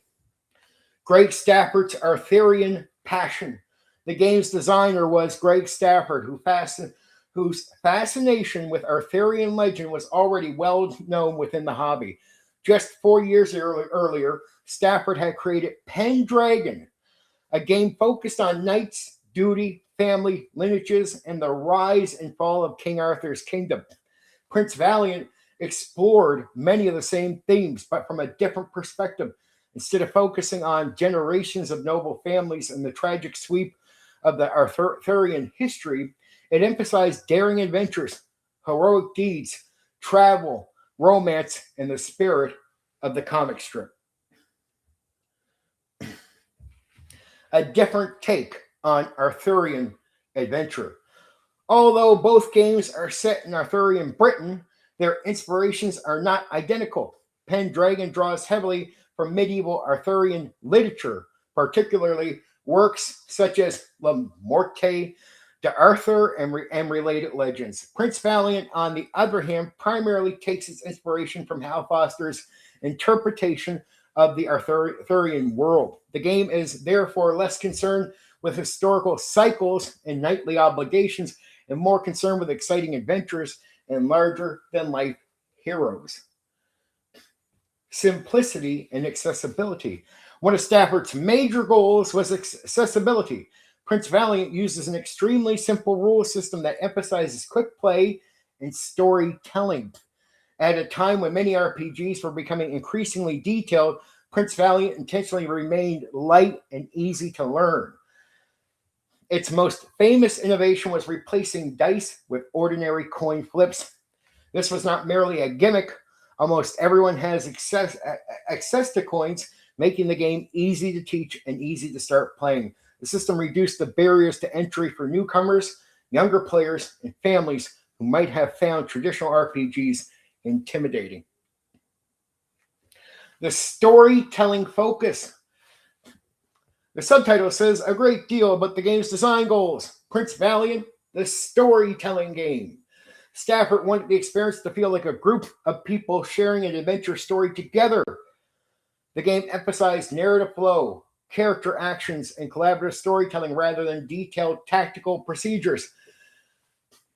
See, this guy is understanding that the other games out there are not doing this. So understand, he's actually giving you a real storytelling game because he's acknowledging it's not happening with the others.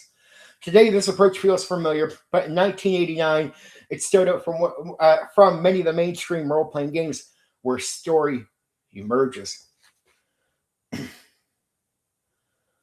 Birth of the game. Chaosium acquired the Prince Valiant license and released Prince Valiant, the storytelling game, in 1989. The game was written by Greg Stafford with contributing people from William Dunn and Lynn Willis. It was published in a 128-page softcover and featured artwork drawn from the Prince Valiant comic strip by Hal Foster and John Cullen Murphy. The result was one of the most distinctive RPGs of the late 1980s. Arthurian adventure rather than dungeon crawling. Coin flips instead of dice. storytelling over tactical complexity. Easy for new players to learn based on one of the most famous adventure comics ever created. Reception. The game received significant praise after release. Most notably, Prince Valiant won the Origins Award for Best Role Playing Rules, demonstrating that its unusual approach was well received within the hobby. And at a time when there was almost no new rules coming out, so the idea of using coin flips instead of dice was considered, an evolution or a new idea, a new concept. Why it matters, Prince Valiant remains notable for showing that a role-playing game could focus on storytelling, character action, and heroic adventures without relying on large numbers of complex rules. While often overshadowed by Pendragon, it remains one of Craig Stafford's most innovative designs and one of the most distinctive licensed role-playing games of its era. Prince Valiant was Greg Stafford's second major Arthurian RPG after Pendragon. Inspired by Hal Foster's legendary comic strip, it focused on heroic adventure, simple rules, and storytelling instead of dice. Players flip coins, creating one of the most unusual, accessible role-playing games of the late 1980s.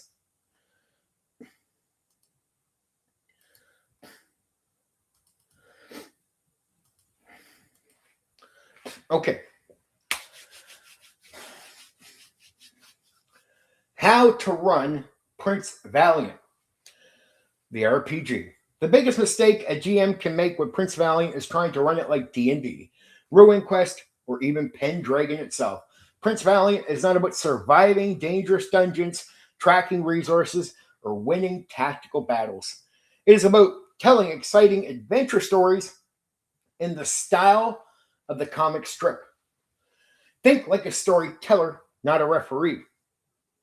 Your role is less about enforcing procedures and more about presenting exciting situations for the heroes to engage with. You are still the game master, but Prince Valiant works best when you think of yourself as a storyteller, narrator, and adventure organizer rather than a strict referee. The goal is not to manage every detail of the world. The goal is to help create entertaining heroic tale. So this is what I mean. The intent is to tell a story, right? That's storytelling, right? Where it expects you to, like, your intent, the way you run it is intently less about getting it just right and more about making sure a good story is being told in the process.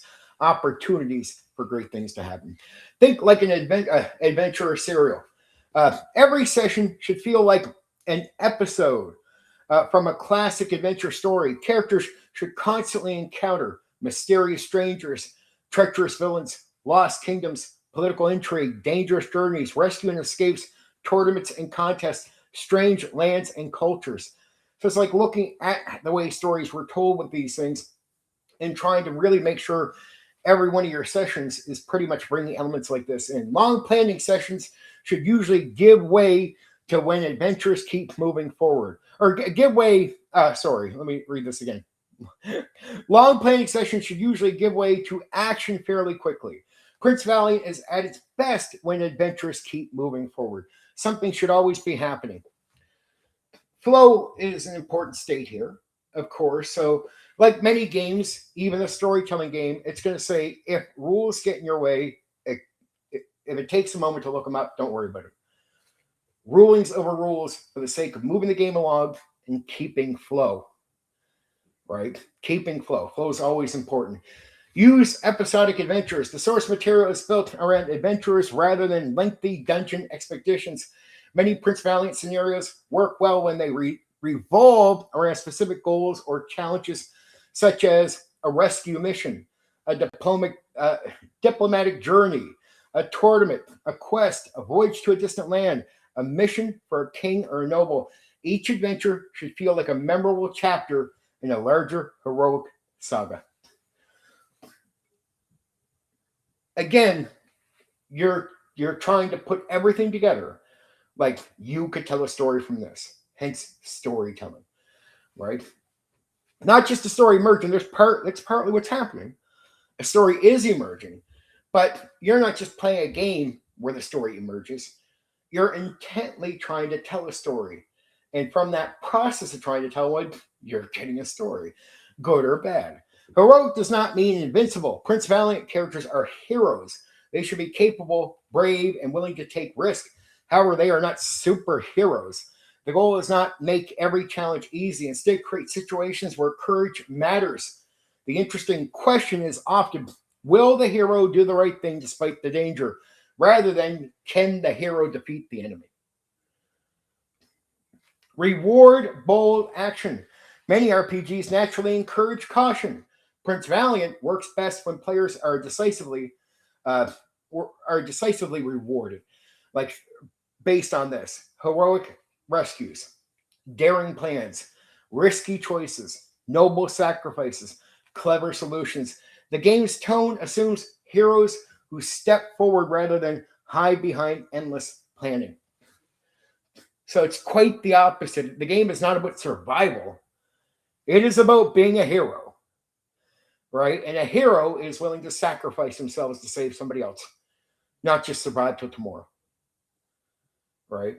So you just got to, it's a different mindset for players.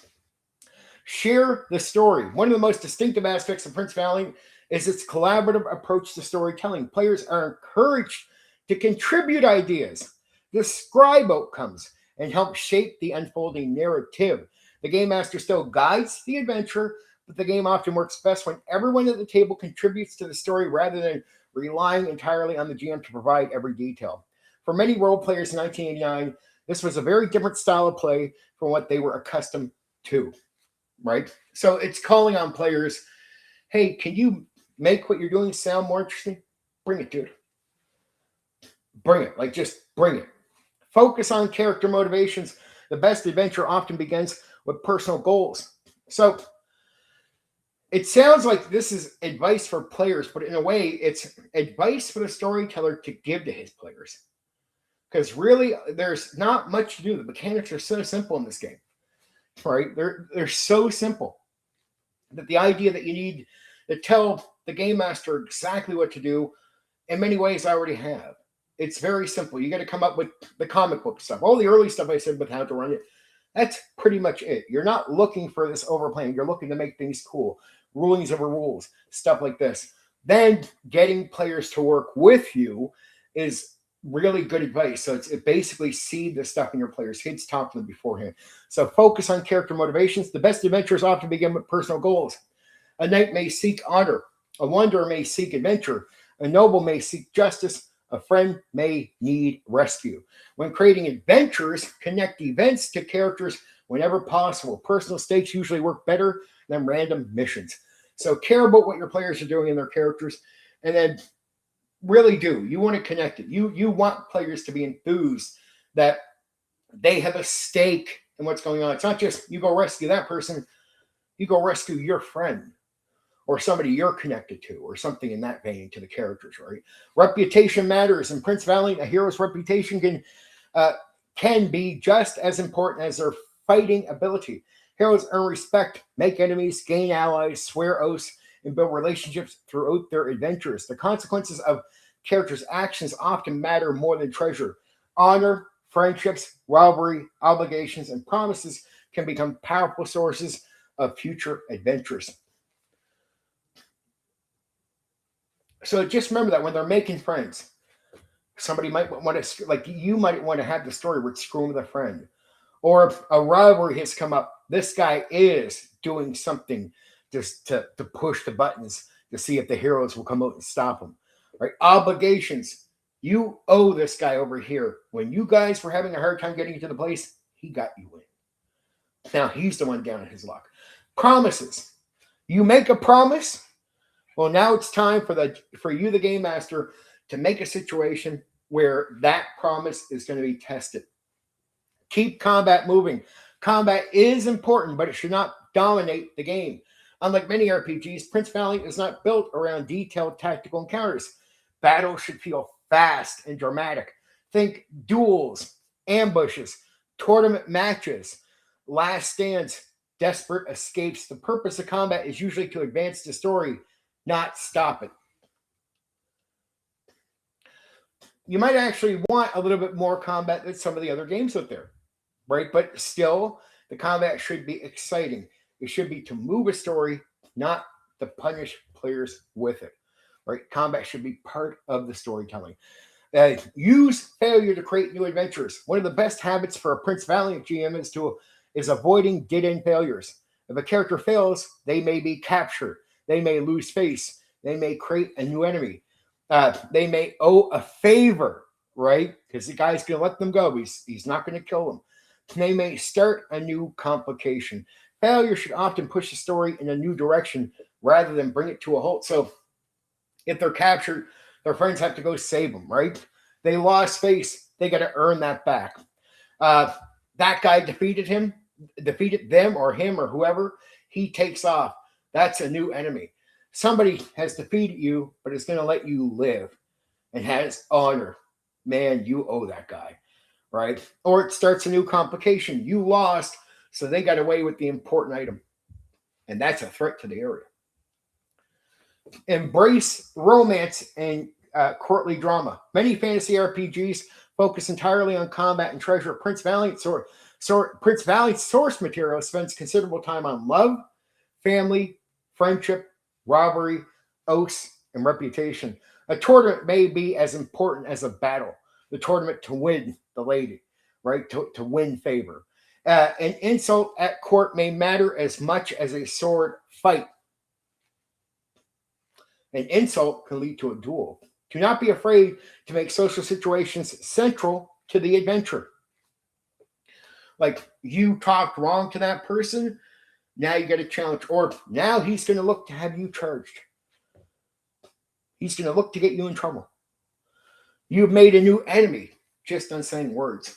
And that guy's not going to let it go. And you said some words. Travel should feel like an adventure. Journeys are not merely transportation. Travel is where many adventures happen. Roads can contain bandits, wandering knights, strange merchants, hidden ruins, political disputes, unexpected allies. The trip itself should often be part of the story. So you never just say it took you 2 weeks to get here. Right? Basically, this type of stuff should always be being applied when any travel happens. It doesn't mean every single day, but you travel for 2 weeks, there should be a few incidents where you can run into bandits, and not just for combat, but like wandering knights to talk to them, strange merchants selling weird stuff. What about this weird off looking place over here? The hidden ruin, or what could be a hidden ruin. Political disputes. Who runs the road here? Guards fighting over who should have authority in the same place. Unexpected allies. You meet someone, you talk to them. You weren't planning on making a connection, but here you are with the opportunity to do just that. Maybe somebody has even seeked you out. Like, I'm willing to help you. I heard you guys are going to go do this. Okay. Present moral choices. The best Prince Valiant stories often involve choices rather than puzzles. Examples: protect a friend or complete the mission. Keep an oath or gain an advantage. Show mercy or seek revenge. Serve the king or help the common people. These choices help create heroic, chivalric feel that defines the setting. So, look, you want to give them the choice where it's like, do you want to keep an oath or do you want the advantage, right? Do you want to show mercy to your enemy here, or do you seek revenge, right? It is a challenge. What do you want to do?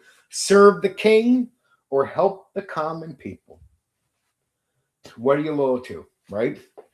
So it's, as a game master, don't be afraid to consistently challenge the characters with these type of things. The comic does, right? The comic is known for challenging the main character with these moral dilemmas constantly, right?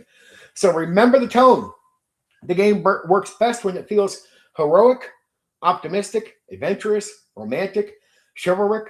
Darkness and danger certainly exist, but overall mood is closer to a grand adventure tale than a grim struggle for survival. I'd say this, if you remember only one thing here, run Prince Valiant like a classic adventure comic, not a tactical fantasy campaign. Keep the action moving. Encourage players to help shape the story. Reward heroism.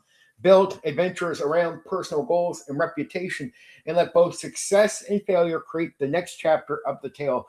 The closer the game feels to Prince Valiant comic strip, the better it usually works. Meaning, things like don't let failure be the end of a run.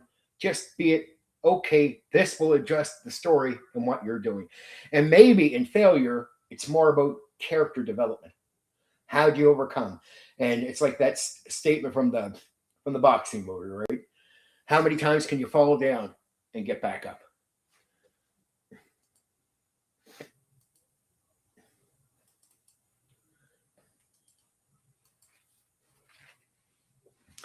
Character creation for the Prince Valiant RPG game 1989. One of the first things new players notice about Prince Valiant is how fast character creation is compared to most role-playing games of its era. While many late 1980s RPGs ask players to manage long lists of statistics, skills, modifiers, and equipment, Prince Valiant focuses on creating a hero for a story. The goal is not to build an optimized character. The goal is to create an interesting protagonist for an adventure. Most characters can be created very quickly, which was one of the game's major selling points when it was first released. Start with a character concept. Character creation begins with a simple idea. Ask, who is the person? Where do they come from? What do they want? Why are they adventuring? Examples include a young knight seeking glory, a wandering warrior, a noble's daughter searching for a missing relative, a loyal companion to a famous hero, a skilled hunter from a distant land, somebody trying to prove their worth. So, like a noble's daughter searching for a missing relative. I want to point this out.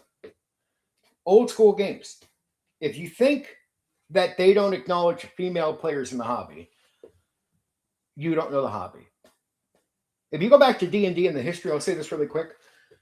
There are stories from as early as like 1980, even around like 79, where women are already playing tabletop role-playing games. Actually, if you go back to 75, there's a few stories I don't remember in detail, but they were theater groups. Because yes, most people that were playing the game were not war gamers. Ironically, war gamers didn't cross over to D&D as much as Gary and them wanted them to. But what happened was they get a surplus of people that, and you'll notice that Frank Minster and Moldave acknowledges these people as they start making Beckme, right? The way they write is for non-wargaming people. But where do they first encounter this? Well, they find out that there are theater groups out there, especially women, that are playing games like Dungeons and Dragons. For real. Like, as almost within a year or two of the game coming out.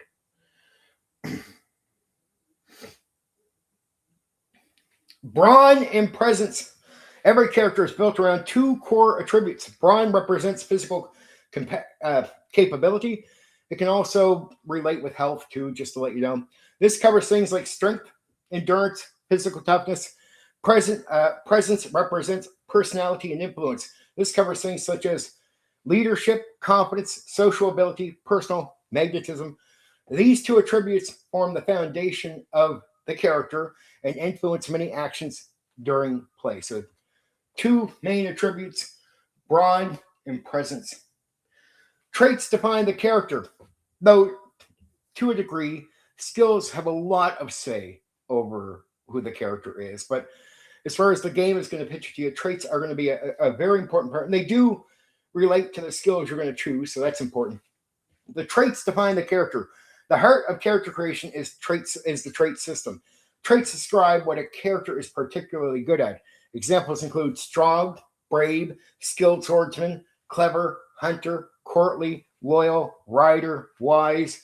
Unlike traditional skill systems, trait and broad competences rather than narrow abilities.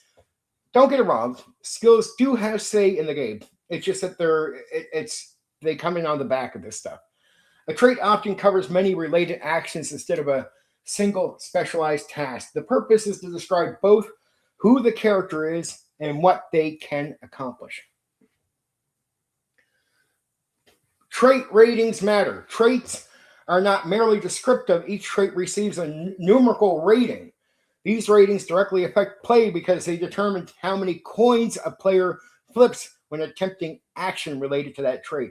Higher ratings generally mean more coins and a greater chance of success. This creates a very direct connection between character creation and the game's famous coin flipping mechanic. Character creation is collaborative.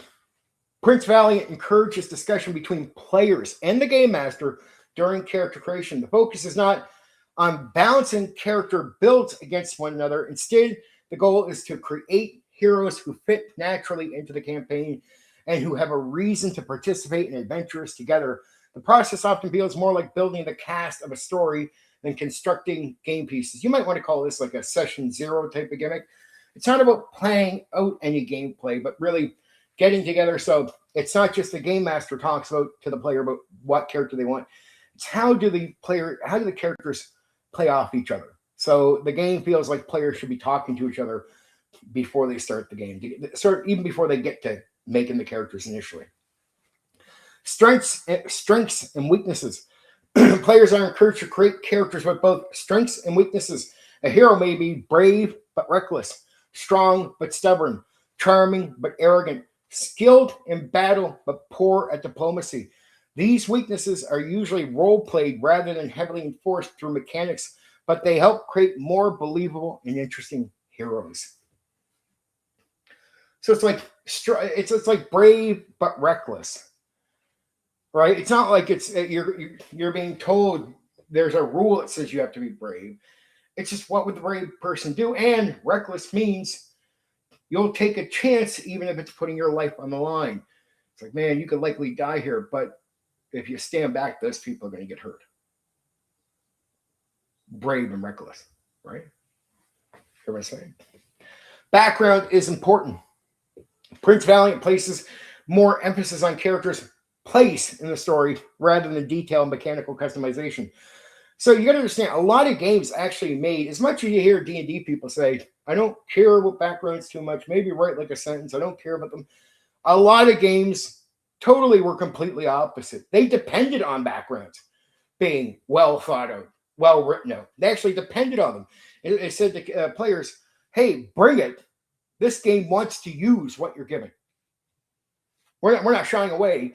We want it. I want 4 pages, but we want something good. Players should think about family, social standing, allies, rivals, oaths, goals, personal relationships. These details often become more important during play than a numerical rating. A family member, a friend, rival, or mentor can easily become the center of future adventure. Social position matters.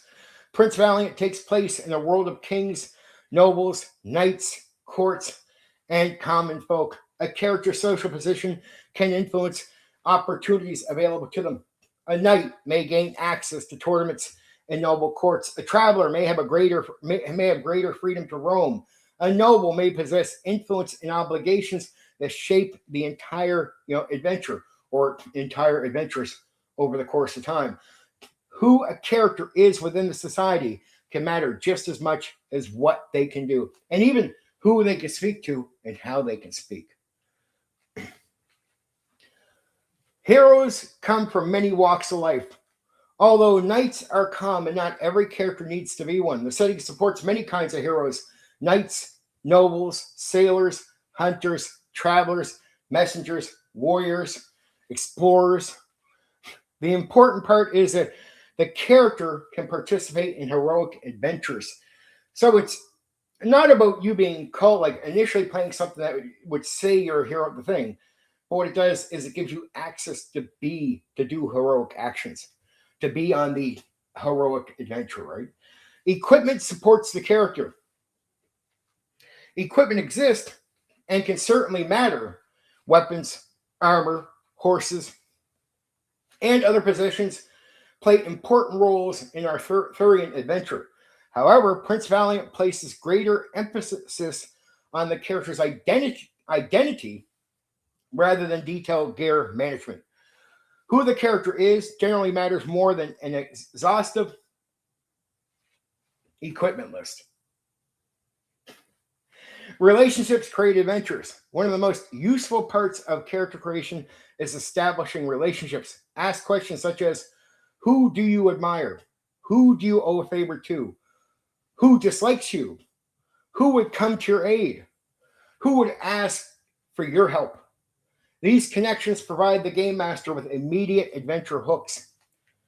So, consider that your background, your options. Talk to the game master about what your options are for connections, what you can do, and the game master can right away use that as hooks, ideas, where you want to focus, what you want to do. So unlike, say, D&D, where somebody might run a module so they don't care about your hooks, or might come up with their own ideas so they don't care about your hooks, this type of game says, no, the game master is really wanting to know more about your characters before they develop what the game is going to be. Right? There's already an idea of what the game is going to be. It's not like the idea needs to be thought out by the game master. It's coming up with the hook. So before the game master is even doing this, building everything around the characters becomes important, because this is collaborative storytelling. So what's the point if the game master only puts their hooks in and doesn't relate it to anything you're giving, right? Build heroes, not adventuring machines.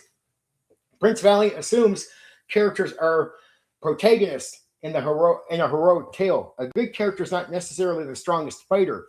A good character is one who creates opportunities for drama, adventure, heroism, and meaningful choices. The game rewards memorable personalities more than mechanical efficiency.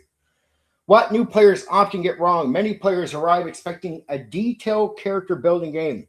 Prince Valiant is not interested in optimization. Do you spend your time trying to squeeze every possible advantage from the rules? No. You don't do that. Instead, focus on creating a memorable personality, clear motivations, interesting relationships, strengths and weaknesses, reasons to become involved in adventures. Those elements will usually matter far more than small differences in trait ratings. Character creation in Prince Valiant is fast and story-focused. Players begin with a heroic concept, establish a broad presence, assign ratings to broad traits, define relationships and social standing, and create a character who feels like a hero of an adventure story. The emphasis is on the personality, reputation, and storytelling, while the trait ratings directly connect the game's unique coin flipping system to the system.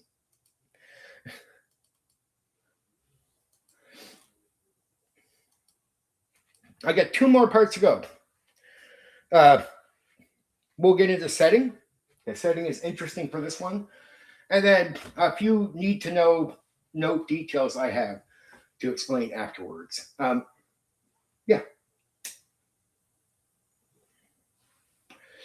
If I count that Black Rose, the game is so short and so small that to cover this game, I wouldn't get like an hour worth of content into this.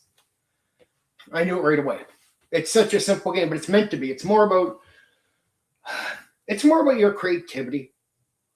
I'm telling you basic stuff because there's not a lot to tell you. There's not a lot to character creation. It's so simple and straightforward. There's only two things you need to do. It comes back to your ideas, building around the characters. Like, I'm giving good advice for the game, but the game is really small.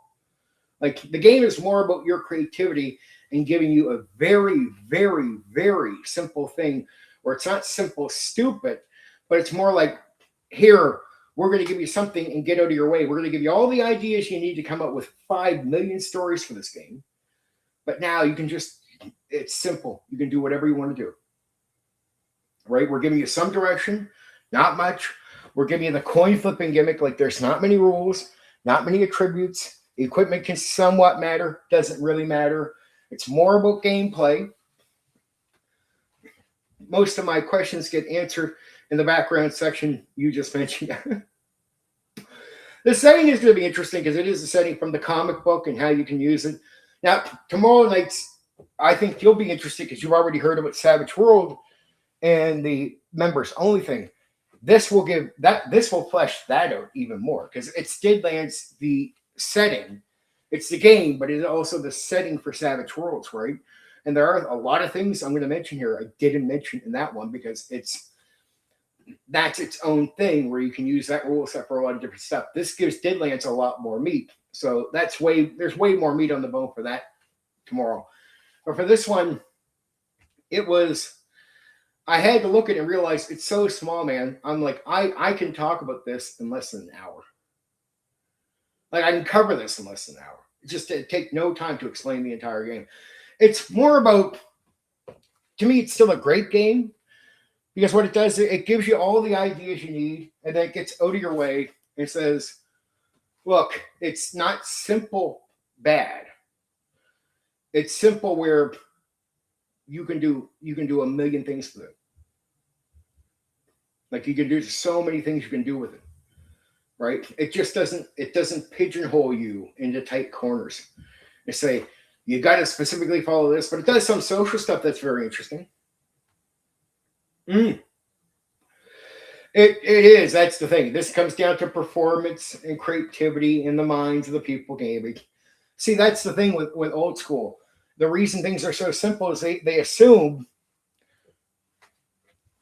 they respect the players and the people running it. See, here's where I think a game like this is better than 5e. The game doesn't assume you're stupid. People don't get it. I read 5e. It's embarrassing to read when you start reading parts. It's like, I'm like, geez, these guys, like, I start reading it and I'm like, this is degrading language. Some of it's so degrading because it's like talking to you like you're stupid. Like you're too stupid to figure this out. Like, you'll go read 5e. Go read 5e. I'm not joking with you at all, Black Rose. If you haven't read it yourself, go read it. You'll realize your language is in there that talks to you like you're too fucking stupid to understand basic shit. Like, I read it. I was saying to myself, this fucking is some insulting fucking text here. Like, dude, I do not need you to explain this part to me. Like, parts where they explain to you like you're going to be the dumbest human being in the entire room. Now, I get it. There's some people out there. There's going to be some people that are interested in what we do. Sadly, that are just, I get it. I really do get it. There's not tons of them, but I do know there's always been a percentage of people that like the idea of what we're doing here in the hobby. And either they're sadly, they're naturally not bright, or they're lazy. We do get some people that aren't naturally dumb as a brick or dumb as dirt, but they're so lazy they might as well be, right? Because it's like they're not using whatever it is they can bring to the table, right? And 5e, when you read it, you feel like there's just parts of it where it's like, man, please, got the 5th ed books, but haven't spent a single fart on the binder. Gifted. I read some, but yeah, it's made for grandma to join and written thereafter. You really do feel, especially if you're someone from the old school that reads stuff knowing that the designers don't think you're a moron. Like, they don't think you're stupid. People are like, well, why doesn't designer just explain every detail? Like, designers didn't think you were that dumb back in the old school. Like, and it's actually, it's a credit to them. Like, they're actually talking to you like you're smart. They're not, you might find it challenging to understand some of what they're saying, but it's because they think you're not fucking useless. They think you're not stupid. They think they're talking to people with a credible mindset. So you can take their lack of explaining some things as, oh man, why didn't they do better here? Look, there's very odd cases where I think it would have been better to put in some points because some things can be so unclear. But in many cases, when you read through old school games and the designers, the reason they leave out so much is they're like, well, look, the people we're making these games for are not dummies. We don't need to clarify every detail for them. They're not stupid.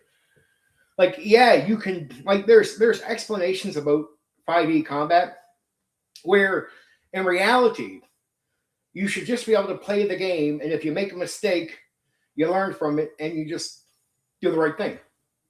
You actually don't need the game to tell you to do this unless the designers think you're so fucking stupid that you can't figure that out on your own. And then to tell somebody who likes 5e, I'm not hating on people that like 5e. I'm not. I'm just criticizing the way the game is. The designers are the ones insulting 5e people, not me. They're talking to 5e people like they're the dumbest fucking, dumb as mud, right? Dumb as dirt, right? Type of people. I'm like, geez, you don't have a more advanced game, 5e people. You really don't. You have more text in there because the designers do not trust you to figure out the most basic shit.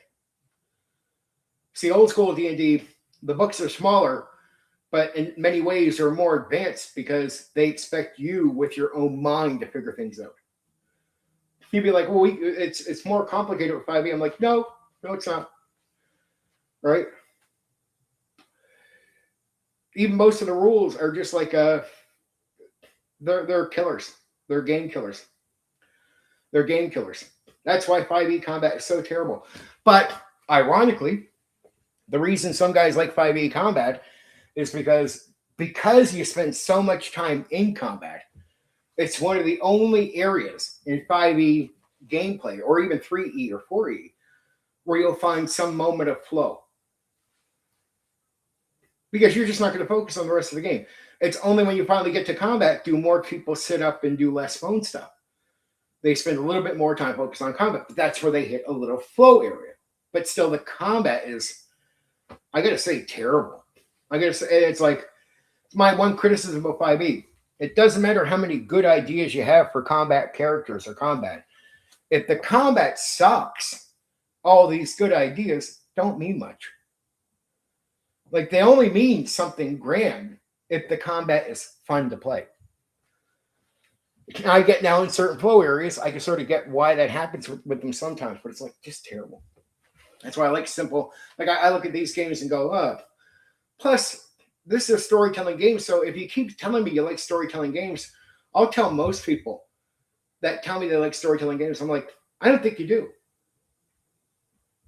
Like, most people that would say we're storytellers who like storytelling games, I'm like, actually, I think most of you would actually think real storytelling games suck. Because there's a lot of D&D people out there that I know are not big fans of Pendragon when they try it. Because I'm like, Pendragon is a real storytelling game. You're intentionally trying to tell a story. Not story emerges, you're intentionally trying to tell one. Castle Falkenstein. A lot of players did not like that game. That's a real storytelling game where you're trying to tell a story as you start the game. Not a story emerges, you're trying to tell one. Prince Valiant, I personally like games like this because I'm a creative.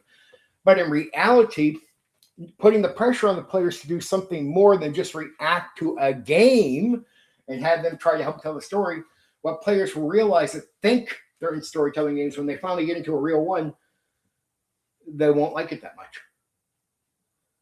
Because I'll tell players, like, you're actually just playing a game. You're not actually trying to tell a story here in D&D.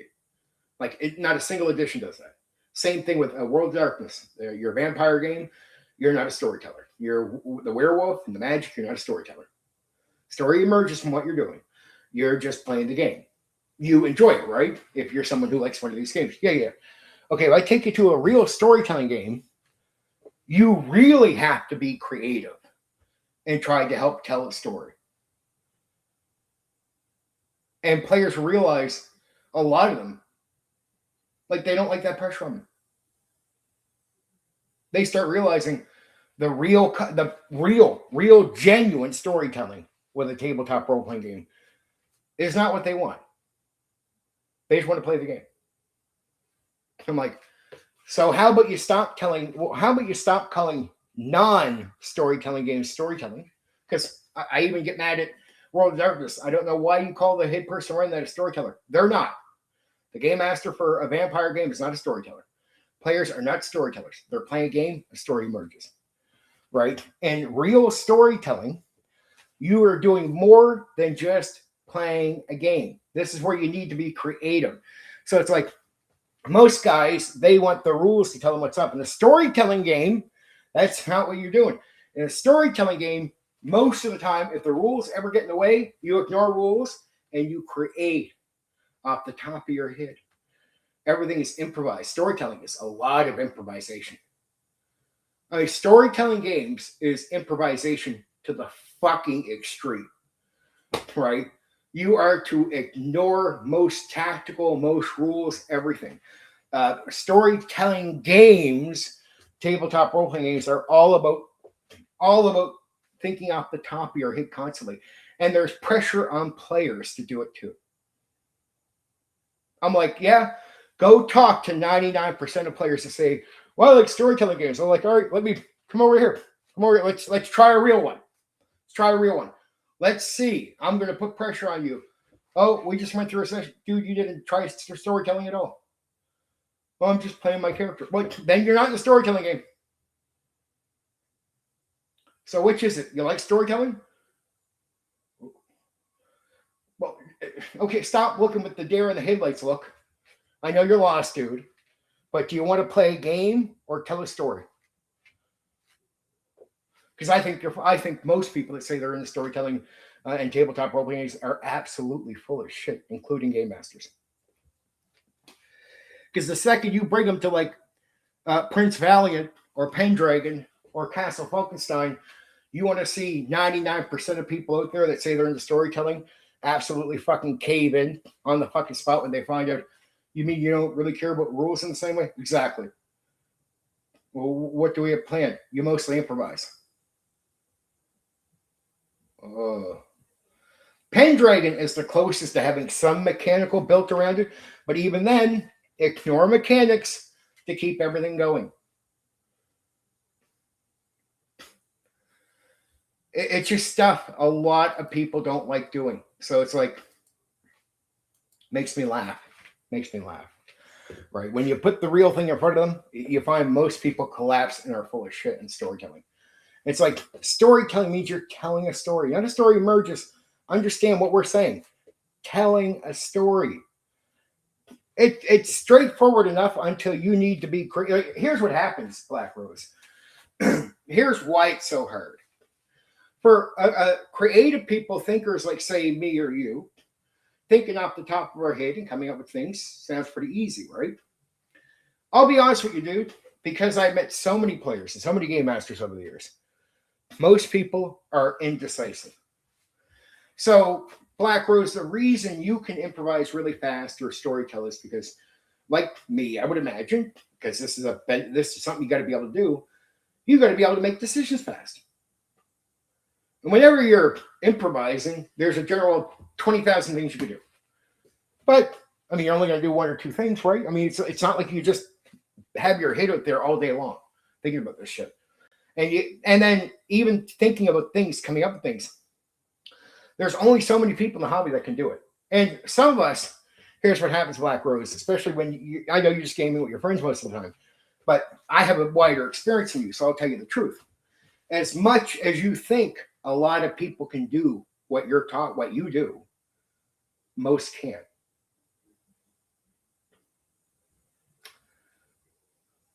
That's why the talk about D&D is so simple around here. Like, to me, it took me a while. I thought when I was doing it, when I first started, well, man, you can just improvise. Like, all this stuff, like, to the extreme. I thought anybody could do it. Until I got out and started meeting a lot more people and realized they can't. Like, it's not that they don't have potential, but it's just most can't. They're indecisive. They can't make choices. They have a hard time even coming up with the ideas. Like, they can't. Most can't. Most actually can't. Like, and you don't know this. You just think because you can do it, if it's easy for you, see, and this is going to be your own personal experience where you might assume everyone can do it. This is where I got to tell guys that are stuck at home with their home groups why they should not assume everyone's doing what they do. It's like, say, rolling the dice instead of the players rolling the dice for certain actions, when most games are players roll the dice, even for their skills. That's the truth in the real old school hobby. If you're really there in the old school era and you're out participating with 90% of players and DMs, that's what you actually see compared to the secluded at-home group, right? But you're a secluded guy and you're just getting out with this public gaming with the youth right now, right? But what you don't know, Black Rose, I'm not trying to down you, this is real, because I know, like many guys, you might assume everyone can do what you're doing. Most can't. That's the problem. And most are even convinced that they can't. So even when I say sandboxing doesn't take much improvisation and you can do it with common sense, most of the guys are scared they can't. And many of the guys can't, because many guys aren't meant for the role of game mastering. See, that's why they had to do tournament and raw and modules with TSR, because they realize they're producing a bigger crowd of players than any other TTRPG. The problem is you're bringing a surplus of players in with almost nobody to run games for them, because there's very few people capable of running the games and thinking like this. Very few. Very few. It's easy to get 10,000 players. It's hard to get 10 actual game masters. So think about how easy it is to produce players compared to game masters that can think off the top of their head. So I will say sandboxing is not hard, because I'll tell people to use common sense, not to be worried about it. They can do it. I'll say things like that because they can.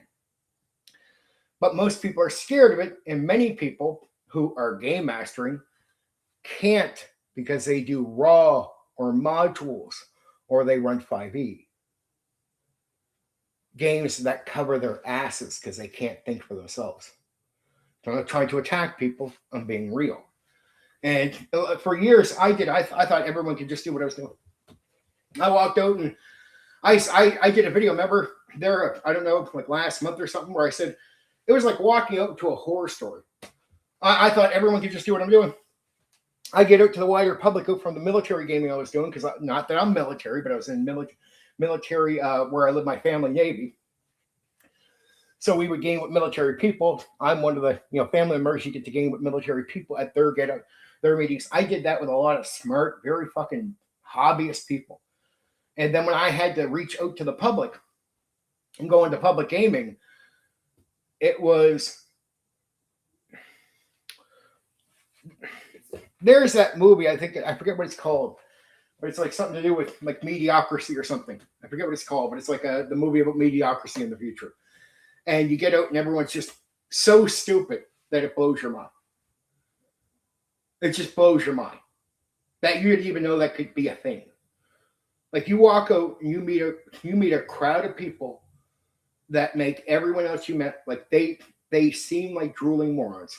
And you gotta humble yourself, because if not, you will see them in a very low way, right? You'll come out just look down at people. When I went to public gaming, to wider groups, it was like walking into truly glorified stupidity. Like I at first I freaked out how stupid people were. I was getting mad. I couldn't believe players were as dumb as they were. I couldn't believe game masters were as stupid as they were on the majority. Like, it blew my fucking mind. I just couldn't believe the level of dumb and stupid. Like, it made me almost like not want to game at all with civilians. I had to humble myself, because I realized this is the reality we face. Most people can't think on a higher level that are in the hobby. And so when you get here, when you go listen to a panel of guys talking about the tabletop role-playing games like D&D, their opinions are very fucking simple. And there's what's even weirder is a lot of the audience relates with it, because the majority of people, I hate to say it, Black Rose, I wish it was us. It's not us. It's not the deeper thinkers. It's people that are not that bright. That's the majority of the YouTubers, especially in the old school. That's the majority of the audience. People that are not that bright. That's why they'll say they're simple-minded stupidity, and the audience is like fucking seals like this. And there's very few real intelligent hobbyists like us. Very few. We we are a minority, and at least in a certain part of the hobby for sure. Now, it doesn't mean there's not a lot of people out there that will make up our numbers over time. I'll find those people. But there's no instant, like I don't play Yes Man to the clapping dumb seals. I don't come out with the fucking most brain dig content going. But you, around the old school, brain dig content will rapid fire you up with subs. You can be the dumbest fuck around, say the most simple fucking minded shit about one D&D edition. You could have the stupidest fucking most simple content that exists in the fucking world today, and you'll rapid fire up with growth. Because that's most people in the hobby, sadly. So, as much as I love Prince Valiant, as much as I know it's a beautiful game for people that are creative, that can think their way through these things, it's fucking beautiful. For guys with a simple mind, this game, no matter how simple it is, will destroy them. It will be generic. They won't be able to think their way through. They won't be able to improvise much. They won't be creative. And that is the absolute truth. And when you come to this hobby, I'm a public game master. Do you know how much I have to simplify my gaming so much to run games for people? What did I say to you when I've been doing streams? What I do is I find very capable players. I'll separate them, right? Like, oh, you're one of the better players. Man, I'm going to have you play with this guy, and I'll get a group together for like a Castle Wolfenstein game. Remember what I told you I have to do? Because I can't take regular players and run a game like that. That game will destroy them. So I have to slowly over time, when I connect with a new great player, even if he leaves my game for another game or like I'm moving on to a new group, I make sure to keep in contact with all my best players that I encounter. And then at times when I run into a game like Prince Valiant or something, I'll be like to them, I'll get in contact with each one of them. You guys want to play a game? And they'll know I'm looking for them for a certain reason. Because a game like this will absolutely cave in 90% of players in the hobby. Now, I know by telling people the truth about this, many people get insulted. Right? And then to hear these simple-minded people that are around talk about me like I'm stupid. I'm like, dude, I'm not going to be egotistic here, but let alone I'm not stupid. I'm here, right? And you're here. And that's the absolute reality between us and the hobby. And that's why you have these stupid horror stories about your experience, and I don't. The absolute truth. Like that's reality. And I'm sorry, that's just the reality. So of course, guys have to steal what I say and do their streams based on what I said. Of course they do. And that's why I don't need to steal nothing from them. They don't say anything that I haven't already said. There's nothing new. I can't go to a stream by other DMs around here and go, oh, look what he said. I'll talk about what he said. No, it will be simple fucking minded shit. And most of them, if they say something that sounds unique, it's usually based on deceit. And because they have agendas, the miniature stuff, all this type of stuff, very, very, very, very dumb stuff. And the way they credit each other, it will be the most simple-minded, brain-dead talk. Now here, that guy's really smart. Dude, I heard him. He's not. He's not. So you could just say, oh, he's a great GM, or this guy talks about. Go listen to this guy's opinions again about the thing. He tells you what it says in the book. That's it. What about his personal opinions? Not much. Not much. Not bright at all. So most of the content around here is very simple. There is nothing I can take from another fucking YouTuber. They got nothing. That's why.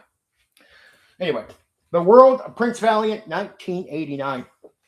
Unlike many RPGs, Prince Valiant does not present a setting created specifically for the game. Instead, it adapts the world of Hal Foster's long-running Prince Valiant comic strip, first published in 1937. The RPG assumes players are adventuring within that world rather than creating an entirely new fantasy setting. By the time the RPG appeared in 1989, the comic had already spent decades building its world, characters, locations, and history. As a result, the setting entered role playing with far more established lore than many RPG settings created specifically for gaming. Arthurian Britain, but not historical Britain. The setting is centered on the legendary age of King Arthur. Camelot exists. The Knights of the Round Table exist. Figures from Arthurian history or legend, including Merlin, exist. Within the setting, though, they are not necessarily the focus of most adventures. Yet this is not an attempt to recreate real history. Foster created a romanticized version of the past where elements from many different eras are blended together for the sake of adventure. Romans, Saxons, Vikings, Huns, medieval knights, ancient kingdoms, and legendary figures may all appear in the same world. The result feels less like a history book and more like a grand adventure epic. History serves adventure. One of the most important things to understand about the setting is that historical accuracy is secondary to exciting storytelling. The comic frequently combines cultures, locations, and historical influences that would not normally exist together. If a dramatic story benefits from mixing different periods, peoples, or legends, the setting generally embraces that approach. The goal is not historical simulation, the goal is heroic adventure. A world built for exploration. The comic follows Prince Valiant, a prince from Thule, who becomes associated with King Arthur's court and travels across a vast world filled with danger and opportunity. His adventures carry him throughout Britain, across Europe, into the Mediterranean, Africa, and beyond. Because of this, the setting is much larger than Camelot. The world is designed to be explored. Characters are expected to travel, discover new places, encounter unfamiliar cultures, and become involved in adventures from Arthur's court. Prince Valiant exists in the world. An important detail is that Prince Valiant himself exists within the setting. The game does not expect players to replace him or replay the stories from the comic. Instead, players create their own heroes who live and adventure in the same world. Their stories unfold alongside the larger setting rather than replacing its famous protagonist. Chivalry is central. The setting revolves around ideals of honor, courage, loyalty, friendship, duty, reputation. Heroes are expected to strive towards these ideals, even when doing so creates hardship. Much of the drama comes from living up to these ideals rather than simply defeating enemies. A knight's reputation often matters as much as their skill with a sword. Hey, just on the setting of this actual storytelling game. I hope at one point you get to catch your eye. So I'm going to go through this, and then I got some other details to mention, but we're close to the end of covering this one. Magic exists but remains mysterious. Players coming from fantasy RPGs and it's a coin-based game instead of dice, just to let you know. This game uses coins, strangely, but it's unique, and it even won an award because it had a unique mechanic based on this. Read loads of Prince Valiant when I was young, but never played the RPG. It's actually, I personally love it. All right, I'll say that much.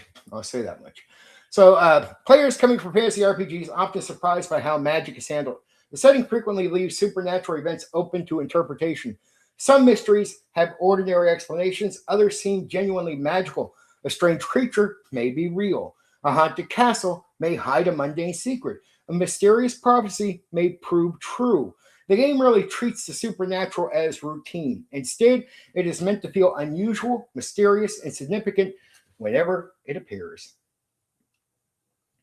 Human villains drive most adventures. Most conflicts come from people rather than monsters. Common opponents include raiders, pirates, rival knights, invaders, tyrants, ambitious nobles, conspirators, usurpers. Political enemies and dangerous individuals are far more common than fantastic creatures. The greatest threats are often human greed, ambition, betrayal, and cruelty. Monsters are unusual. Prince Valiant is not a setting built around monster-filled dungeons. When unusual creatures appear, they are typically rare events rather than everyday encounters. Sometimes they are genuine wonders. Sometimes they turn out to have entirely ordinary explanations. Either way, they remain memorable because they are uncommon. Romance and personal relationships matter. I've already pointed this out, but if you read about the setting, it's going to draw the same point again. The setting places considerable emphasis on, not really. It's even though it's the same guy that made it, completely different on that. But we'll go a bit into some other areas. But it's not Pendragon. That's what you're talking about. There is generational plays like Pendragon. So no, it's different. It definitely follows more of the comic book style of adventures instead of like being sort of a novel. Because you're thinking, this is comic book storytelling, and I get it is storytelling. One of the rare, Pendragon is about novel storytelling, right? Arthurian Britain, like the legendary King Arthur's, but like novel storytelling. This is comic book, so it actually wants you to tell the story like you're doing a comic rather than doing a novel. So it actually has a different approach. Doesn't do the generational thing, right? Doesn't have the same focus in that way. But I at least you get that they're connected because it's Greg Stafford stuff, right? And he definitely loves Arthurian Britain and the history. But he really took appreciation of this comic strip and turned it into a game because it has a great setting. But he definitely takes a bit of a different approach. No. Let me finish a little bit of this part. And I'll give some more. We'll have some more discussion on that. No problem at all. I welcome the comment, my dude. And you're here late, so I don't take it as I'm not offended. I don't mind bringing stuff back up. Setting places considerable emphasis on love, marriage, family, friendship, rivalry, oaths. Many adventures began because of personal relationships rather than treasure or military objectives. This gives the world a very different feel from fantasy setting that focuses primarily on combat and exploration. How the RPG uses the setting, because I'm just about at the end of a certain piece here. That's why I just want to get this done, and then I'll go into further conversation with you. How the RPG uses the setting. The game uses the setting as a backdrop for new adventures rather than a script that players are expected to follow. Characters may serve Arthur, enter tournaments, travel across Britain, explore distant adventures, protect nobles, investigate mysteries, pursue personal quests, become involved in court intrigue. The focus remains on player characters and the stories that they create within a larger world. The storytelling connection. The RPG attempts to capture the feeling of reading a Prince Valiant comic strip rather than simulating medieval life. That's where it's different than, you see what I mean? Like Pendragon, and you know this, DK is definitely trying to simulate, but through like a novel form, the life of a knight or something, right? This is based more on, these elements are going to be similar because it's Arthurian Britain, like relationships matter and all this, but it's more about sort of like a comic book adventure process where it's not about the seasons and your kids later. It's about playing a hero, not a superhero, but like a knight hero, like a real type of hero. It has some fantasy, just not much, and it's rare, as I'm pointing out to you. But it is more about the adventure and a lot less about survival, too. This game is going to suggest to you that the character should be the type, especially if you're playing a knight or something. Yes, ride out when the fight seems impossible if it is to save someone's life. Be reckless, be this, be this. It's not like a D&D game. It's not like Pendragon where it's generational story play and you're trying to tell a long novel story from father to son to whatever kids he has. It is about the one character and your sort of comic book type of adventures. And if you read Prince Valiant, DK, that should make a lot of sense to you. That should make a lot of sense to you that they're trying to repeat the comic rather than trying to do a Pendragon generational thing. But I understand, knowing Greg and how much he loves Pendragon, it was made before this, you would almost think this was a continuation or a potential continuation of some of the elements you see in Pendragon. No, Pendragon does stick to the novel storytelling, and you'll get the later editions. This one actually sticks to the comic book strip. I heard they've making some new content for this, or a new version, but I've only ever played the old version, right? So it is what it is there, right? So storytelling connection, the RPG attempts to capture the feeling of reading a Prince Valiant comic strip rather than simulating a medieval life. Because of this, adventures are usually built around heroic deeds, dramatic choices, memorable journeys, colorful characters, unexpected twists. The goal is to recreate the spirit of an adventure comic.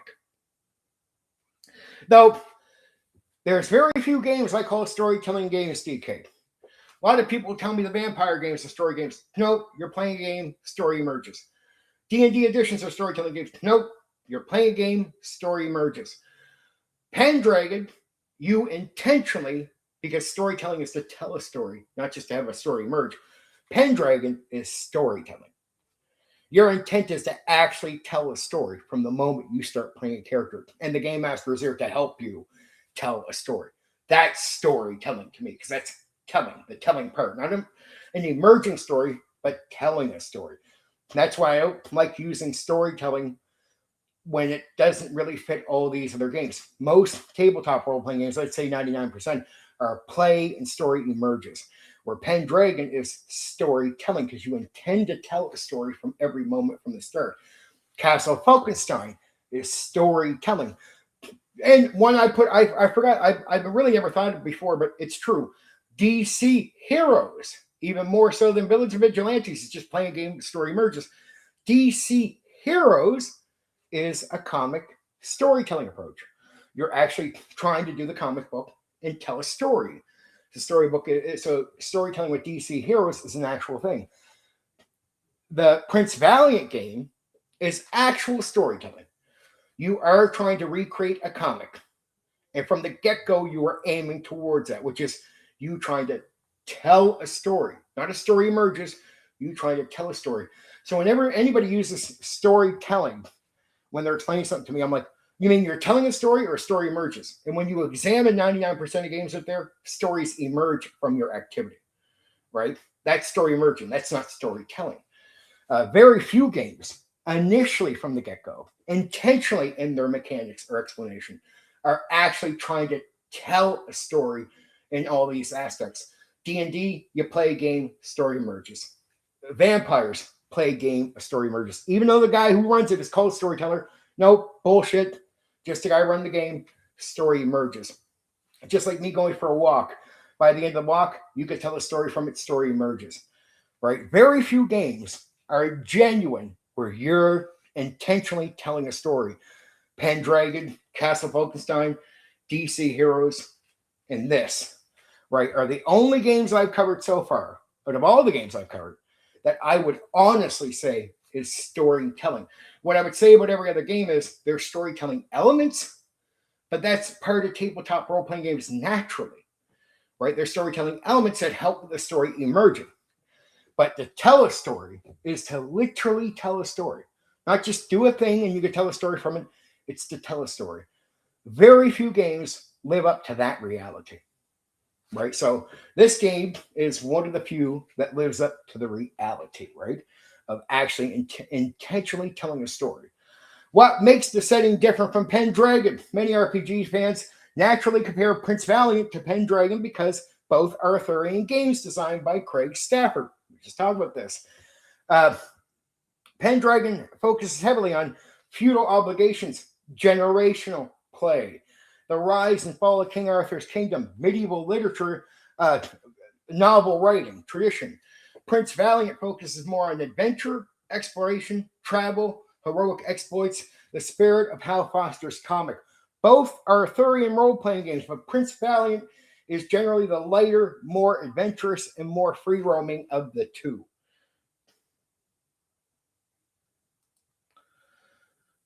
Let's go over just a few other things, guys. Okay.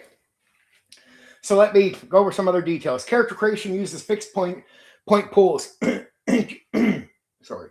Character creation uses fixed point pools. Characters are created using a simple point allocation system.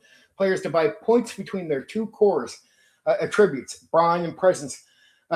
They then assign points to various skills. Remember, skills, I said, are important to the game, even though traits, they shine a thing on traits. Skills that define what their characters can do. The process is intentionally fast and straightforward compared to many RPGs of the late 1980s. Brawn is more strength.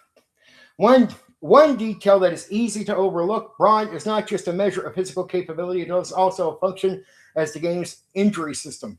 When characters are hurt, they lose brawn.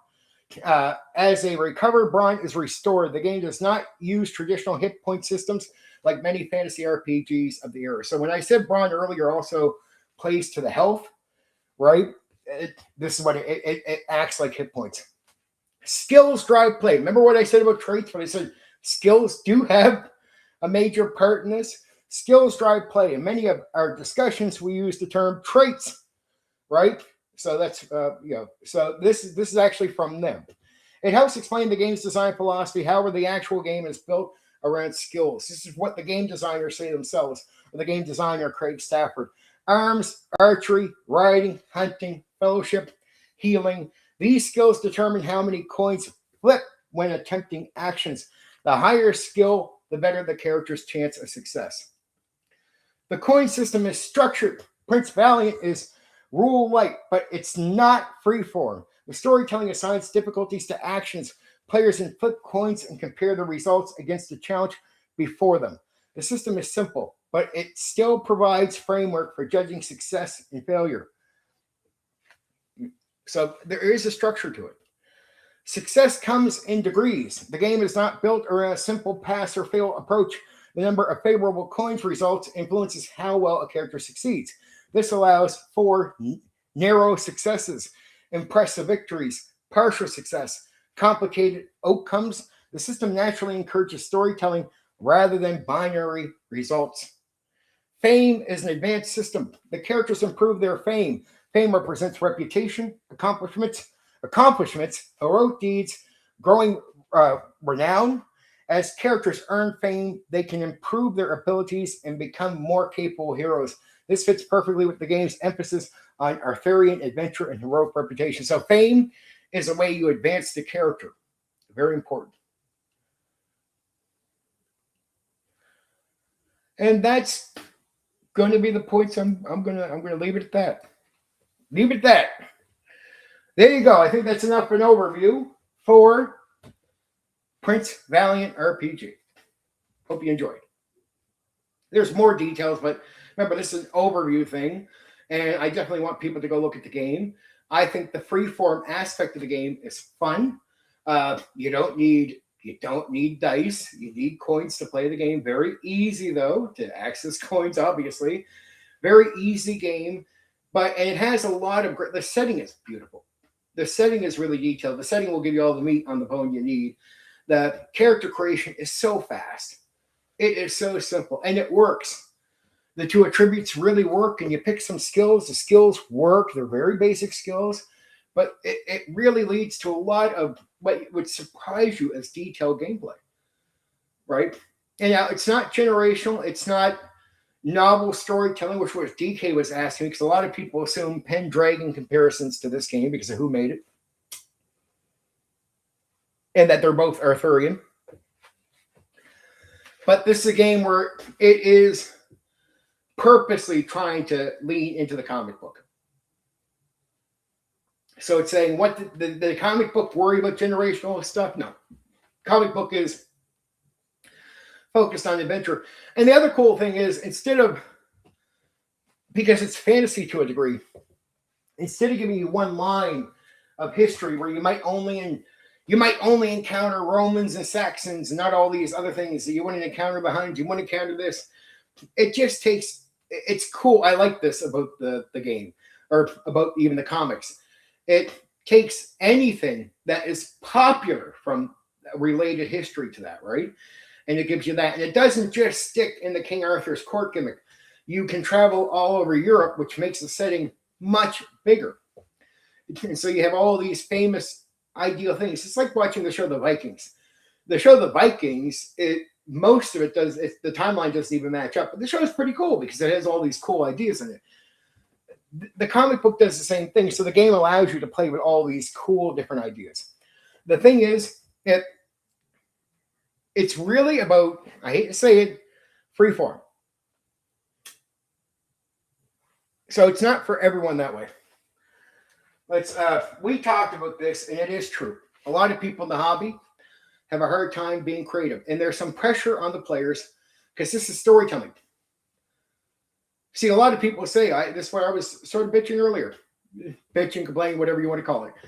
But I think 99% of people in the hobby that say they want to be part of storytelling are lying to you.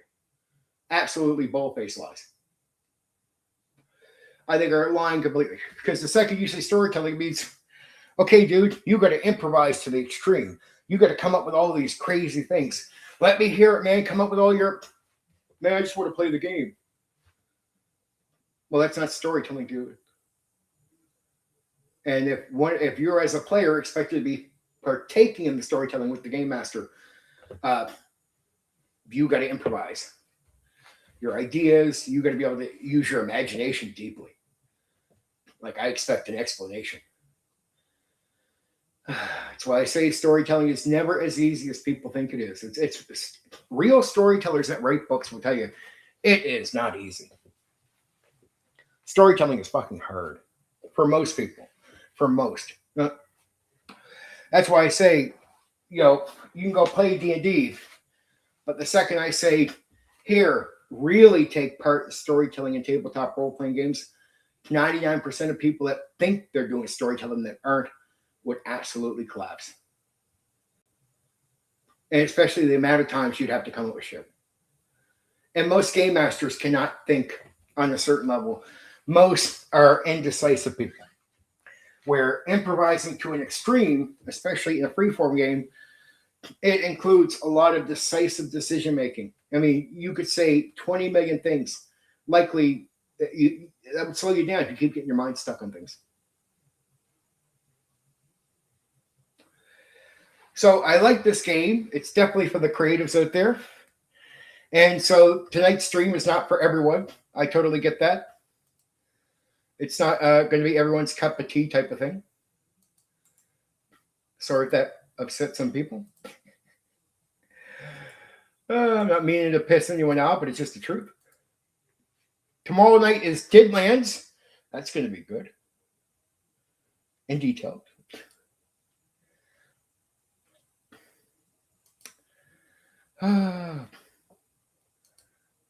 You want to know what? You got to, as a YouTuber, it's screwed up for me to tell people the truth. I get it. It's helpful to the hobby because it's reality, right? But at the same time, as a YouTuber, it's not appealing. Like most YouTubers around the old school bullshit or lie to you or just tell you what you want to hear. It's cheap. It lowers my opinion of some people. I won't lie to you guys.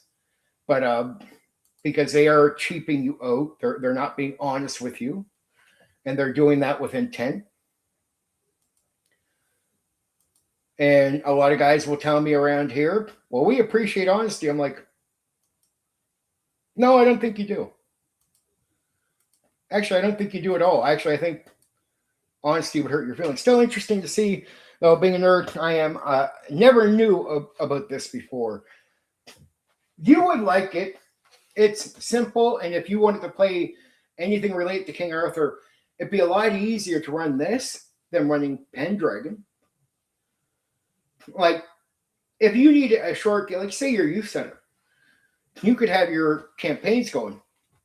But if you got another group together and you need to do something more simple and shorter and fun, this could be it. If at the end of a campaign you want to try a few different games, this can be one that can be a short run of play for a month, right? Play 4, 5, 6 sessions, and you could take a pause. Like, you don't need to be religious campaign playing with a game like this, but it'd be a lot of fun where you could explore what you could do with because the options are endless. Anything related, anything from the history of Britain and whatnot, you could use for the game, right? So if you like that, and it's a different type of gameplay. In D&D, people need to survive. In this game, well, guess what? They can do the cool thing. You could ride out, but that might be dangerous. But you might save some people.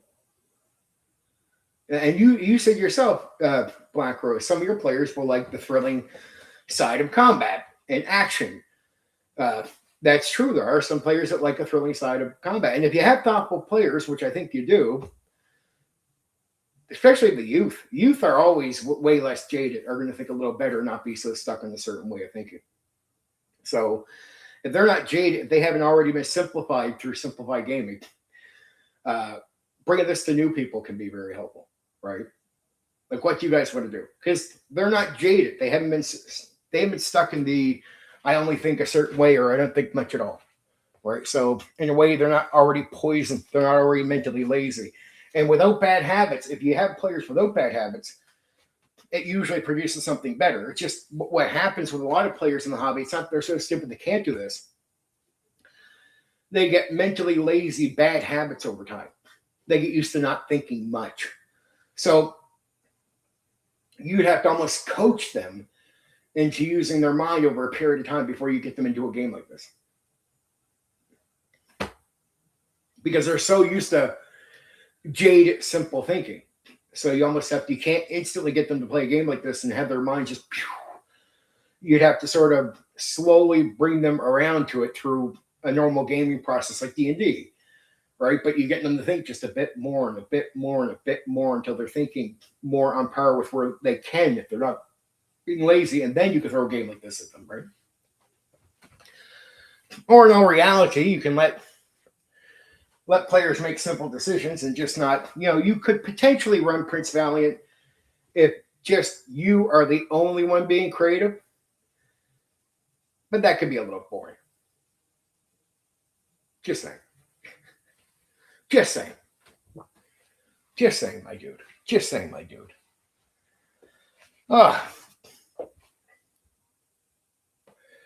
Deadlands will be more fun, but it's hard to tell people the truth because old school people are always calling out new school people.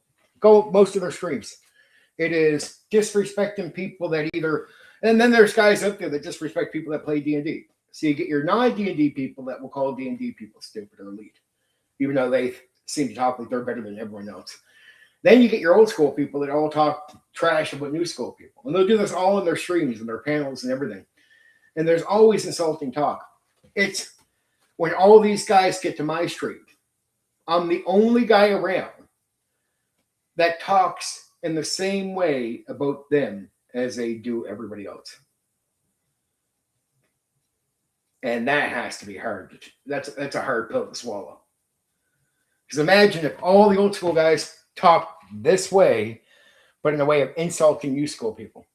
And then there's a few that don't do D&D that will talk trash with all the D&D people in general, right? And they'll even talk bad about the old school D&D people. When you get to me, I take those guys, the old school guys, and I criticize them.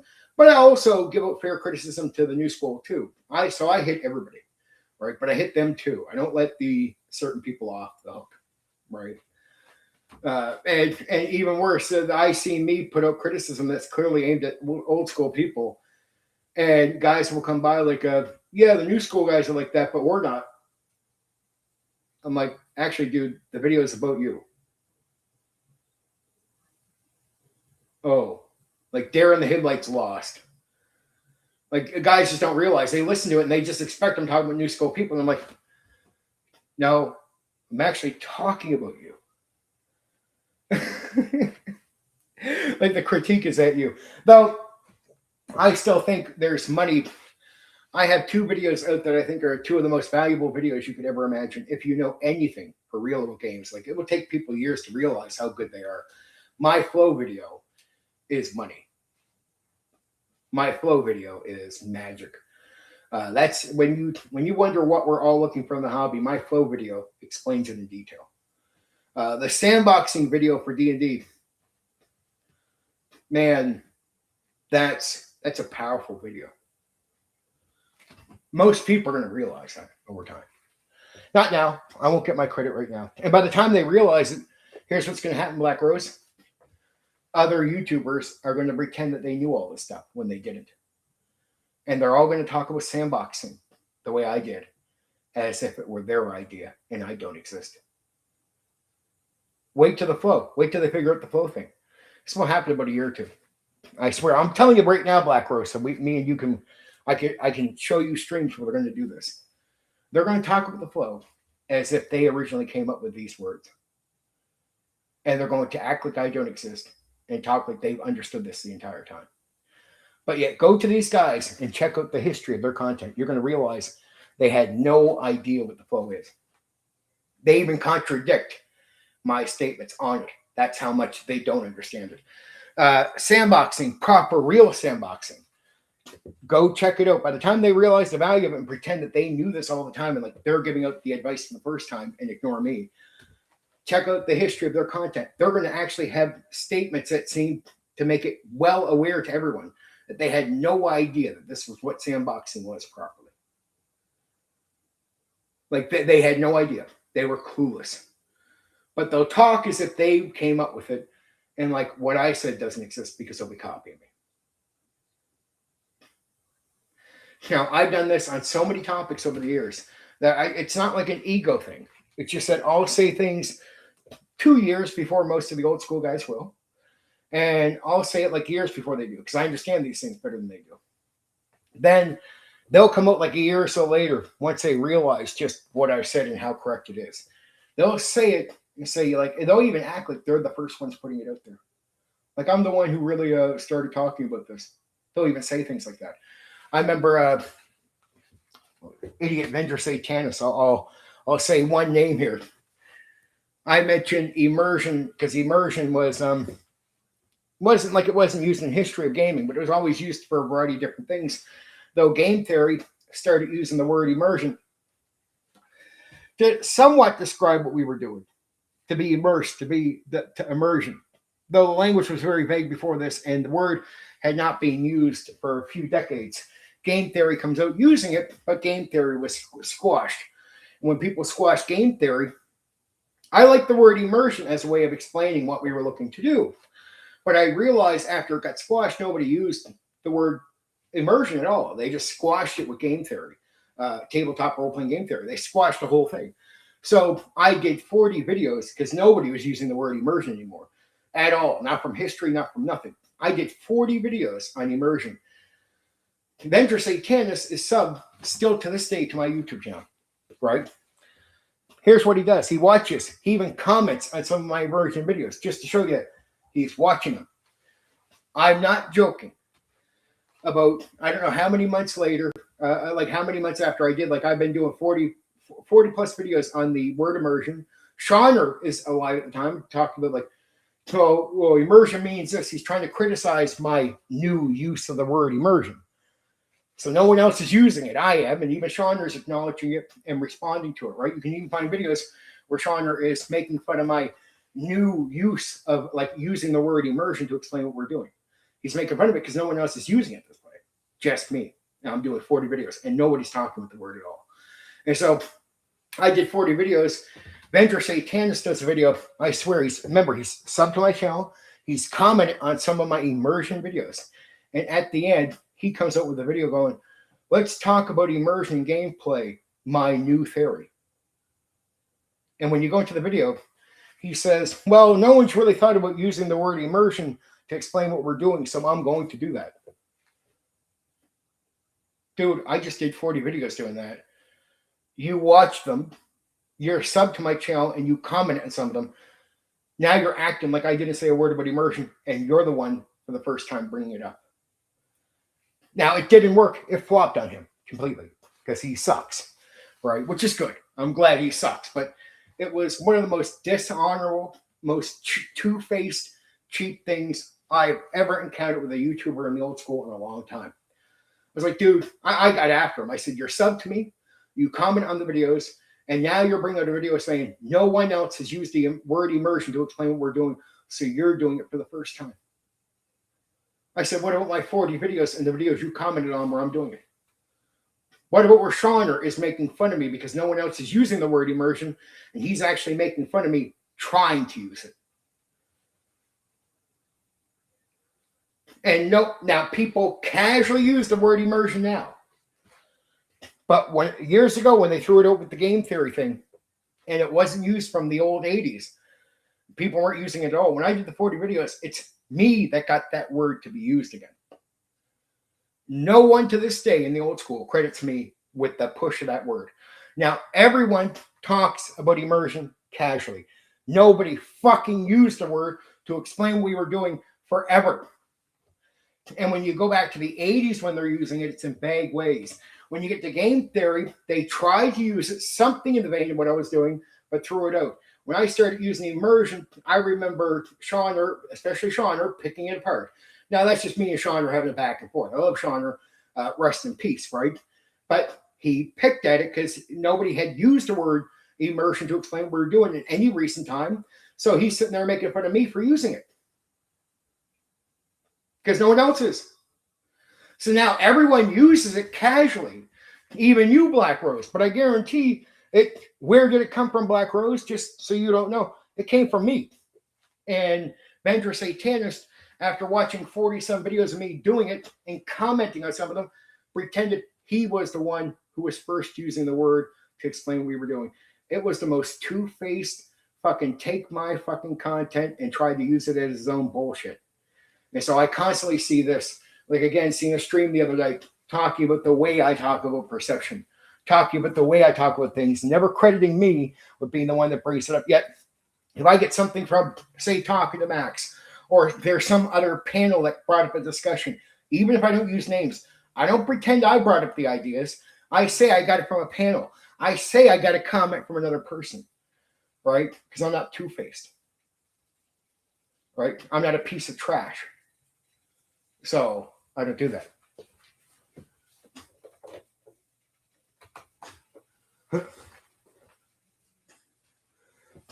Checking noise. I'm just not a piece of trash. So it's like, dude, if you're going to listen to my streams and copy what I say or want to bring up what I said, credit me. I mean, do something like that. Or don't be like Avenger Satanist and after watching 40-some videos where I talk about a thing, suddenly come out and go, yeah, I'm going to act like I'm the one who brought this up. And this guy didn't make 40 videos about that thing. It's like, you fucking two-faced piece of shit. Fucking piece of trash. You're fucking too stupid to come up with your own ideas. That's why I had to come up with somebody else's. I'm like, yeah, you got to take mine because you don't got nothing. Fucking simple-minded fuck. Sorry. Just being real with you. Simple-minded, too stupid. I'm going to steal content off these other guys because they say nothing fucking original. They say nothing fucking clever. Right? The most I can bring up is what they talk about because the topic will interest me to mention it. But at least I'll bring it up that it's not me coming up with the topic. Somebody else was talking about it. I'll be honest, right? But I'm not going to steal. I'm not going to take their content. I'm not going to repeat their words because they say nothing fucking interesting at all. The most they can do is claim I copy them, which certain guys, that even a guy I'm okay with now, try to claim I copied his second edition takes or something from his content. No, dude. I'll tell you all out there, anybody who said I've ever copied their second edition stuff, I know more about second edition than any of you fucks. All right? I understand it better than any of you fucks. I don't got to copy a single fucking one of you. None of you have a fucking video or piece of content out there I'll ever need to fucking copy. Understand me? Am I fucking clear? Good. Never fucking claim I'm copying you because you have to steal my words. You say nothing I haven't already said before you. And for every guy out there, I talked about second edition on here for over fucking 10 years before you had a fucking YouTube channel. So I bet you suck my fucking dick. There you go. Even to the guys I'm cool with. You ever say I fucking copy you on second edition, you suck my fucking dick. I was on here doing YouTube before you ever were. I said that and more before you even fucking existed on here. There you go. There you go.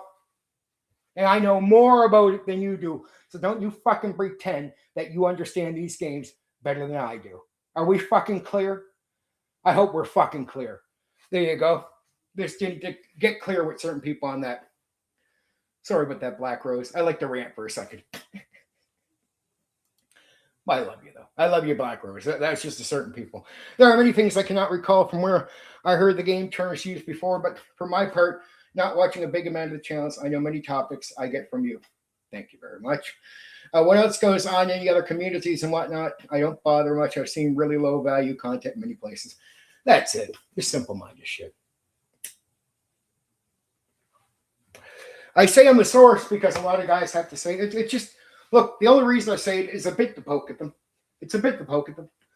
It's like, look, guys, I know you're saying it because you heard me say it. So if you don't want to speak my name, fuck it. I'll put out a video and just say it myself. You're out there doing this. I'll just say it directly. And if people want to get mad at me or unsub or whatever, dude. I'm only speaking the truth. It's not an ego thing. The guys have been doing this to me for years. It's not an ego thing. If they keep copying my shit, maybe I'm going to think, oh, shit, I got something interesting to say. And they don't. I ain't copying them. They copy me. All right.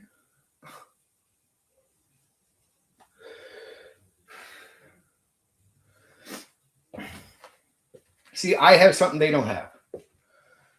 Real confidence, real charisma, real it factor, something they'll never have. They don't even know what it is. They don't even know what it is. Most they can do is talk silly shit. Some guys get on here, talk about how they can kick other people's asses as if that means something. You got something intelligent to say? No, suck my fucking dick. I don't care. I don't give a fuck. Or they'll talk tough. Yeah, did you still say stupid shit after you fucking talk with a fucking attitude? Yeah, because you're fucking dumb, right? Because you're fucking dumb. So it's no point. Calm your fucking voice down, Hoss, right? Calm your fucking voice down because nothing follows after you get fucking attitude or talk about, like, some guy's a bitch. I'll be his, yeah, can you run a game well? Yeah, no, well, yeah, fuck off. You insecure fuck. Insecure. When they talk about fighting or how good they're at fighting some of these old school guys, I'm just like, it is the most fucking secure thing you could ever fucking do. Stop being an insecure bitch.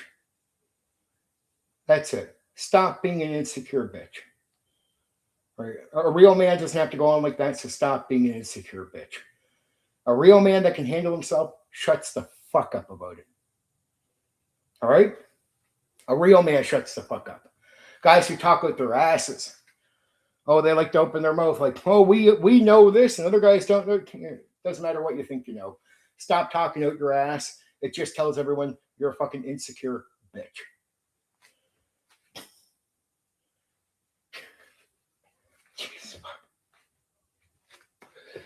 You know what would be better? Instead of talking about how tough you are, be right about something with tabletop role-playing games.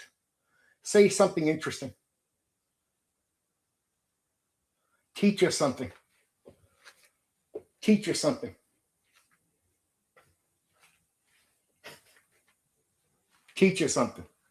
You ain't teaching shit. Teach us something. How about that? How about do something like that for the fucking community?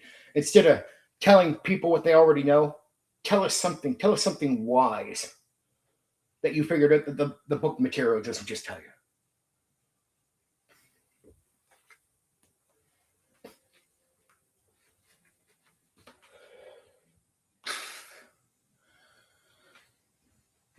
There. I sometimes, dude, I get a rant a bit, even though I'm like, look, outside of the pushing back on these fucking idiots sometimes, I am, no matter what you see, I am a fun guy. Very creative, energetic, very confident, fun fucking guy, right? But man, there's some things that just piss me off. Some things that piss me off. I'm not impressed with the nonsense I hear or see. It's like, dude, you socially, you don't even know how your behavior comes across. And I've been around real men. So when I'm around fucking real tough guys that don't have to talk out their ass, trust me, guys that can handle themselves, never bother telling you about it. Big difference between talking and doing. Right? Big difference between talking and doing. And we're talking about games. How insecure can you be? You can barely say anything fucking wise or intelligent about a tabletop role-playing game, but you can tell us about how you'll kick that bitch's ass. Shut the fuck up. Shut the fuck up with your insecure bullshit. You want to know Black Rose? I do hate that. We're in a hobby with antisocial nerds, and they just don't know what it is to be proper grown adults. Many of them. Not all, but many of them. That's my problem. I came into a hobby around military people. So I came in around real fucking grown people. I grew up with real grown people, right? Serious fucking people, right? So when I meet nerds that are fucking antisocial, insecure, they're 50-year-old fucking babies, it can annoy me. And when I have to hear them all fucking complain and go on, yeah, it's fucking boring. No. And when I cover games, all my stuff is spot on. See, most people, I'm trying to entertain here, but I also want to make sure the content's good. It's like, yeah, it might be a little vague what you heard on the Prince Valiant, but I'd be like promising anyone, if you pick up the game and you come back to the stream and you're like reading through the game and you listen to what I say about Prince Valiant again, you'll be like, man, that stuff is so useful what he said. The how to run is fucking great. The way to approach character creation, he's fucking spot on. Yeah, I am. Yeah, like all my streams for games will be helpful when people finally go to play the games for real and then come back to it. Go to Cyberpunk, come back to my stream on Cyberpunk. You'll be like, holy shit. I mean, it sounded vague that night to me because they didn't know Cyberpunk, but the second you're like reading through it and trying to get ready to run it and you start listening to me, you're like, shit, that's really good advice. This is good. Jeez, that's good. No, I'll save your game. I'll make sure it's better. I'll improve your ideas. I'll give you examples that aren't in the fucking books. I'll plant seeds in your mind and get you thinking in a way that's very effective for what you're going to do. You'll reward me then. Then you'll appreciate it. I always get a lot of that Black Rose. I'll get people that will come by. It's usually like could be like a year later. And I don't know how many times I've been told the story of, dude, you saved my game. I was ready to quit until I heard your shit and tried it. It's like, yeah, because I don't bullshit people. I never give it, like all my advice videos, I get hundreds. Every piece of advice is something I actually did at the table that actually works. So it's like, and if I tell you how not to be burnt out or how to do this, you'll be like, oh, he's full of shit. Go back to the table. Say I'm full of shit till you get to the table and then try it. And right away, you'll be like, oh, shit, that works. Yes, it does. It's like character development. A lot of guys thought my character development videos were fucking no good. I don't know how many guys come to me on Discord now going, yeah, that stuff is really, really, really, really, really good. And I did what you said, and it's amazing. It changed my entire experience in the hobby. It's not bragging. It's just I've helped hundreds of players go from unhappiness to happiness. And it's not an ego thing. It's just me trying to help people out. And I want to mix the good content, but I also do effective content.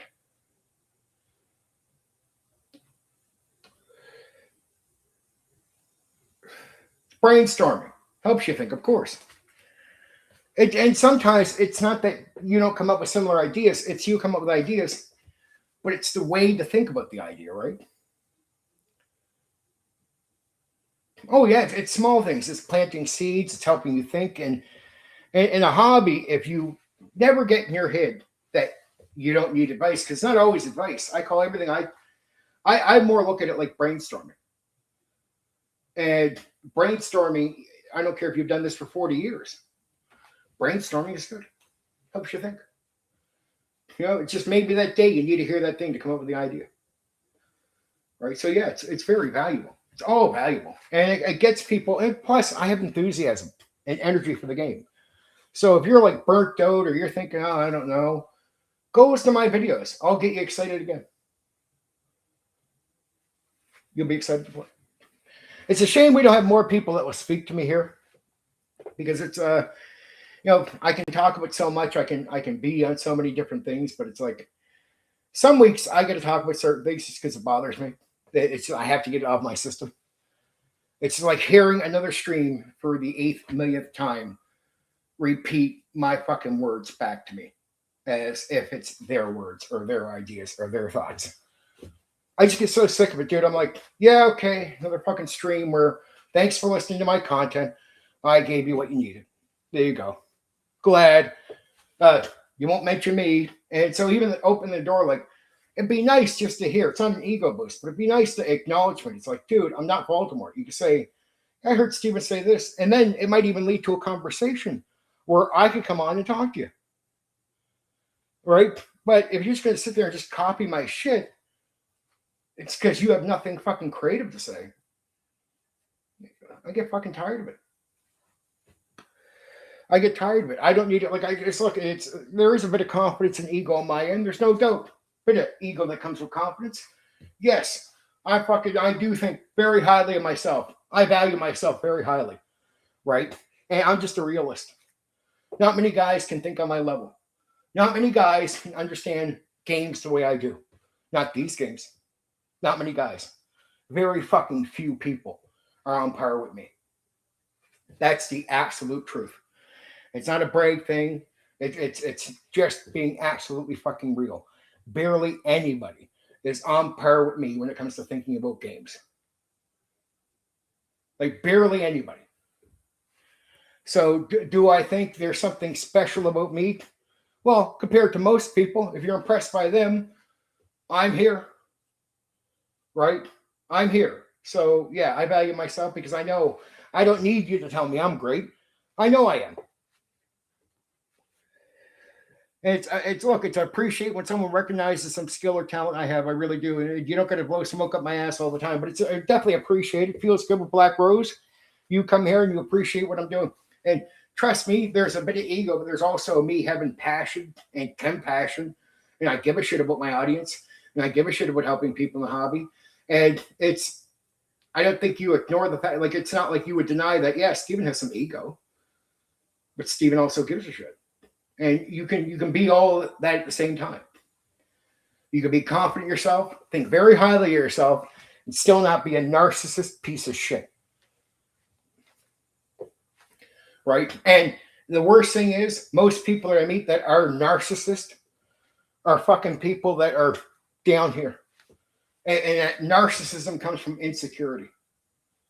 See, and some people can't separate like real ego and confidence up here from narcissism. Narcissism is fake and insecure. It's an attitude you can't really back up. So, difference between real confidence and somebody up here. And the only difference is, unlike a lot of other people that out there, I don't need someone to see it in me. I had the confidence. I knew that before I got here. I'm a somebody. That's it. I say I have charisma and the it factor, not because I'm trying to say I'm just, means I'm better. It's just, no, I go, it means I belong. Right? And it's just, hey, it's sad that the audience gets to miss out on a lot of that because guys are constantly taking my shit. That's part of the game here. But instead of just letting it go, I've learned this. Say something. Say something out loud, because if you plant the seed, people will notice. They will.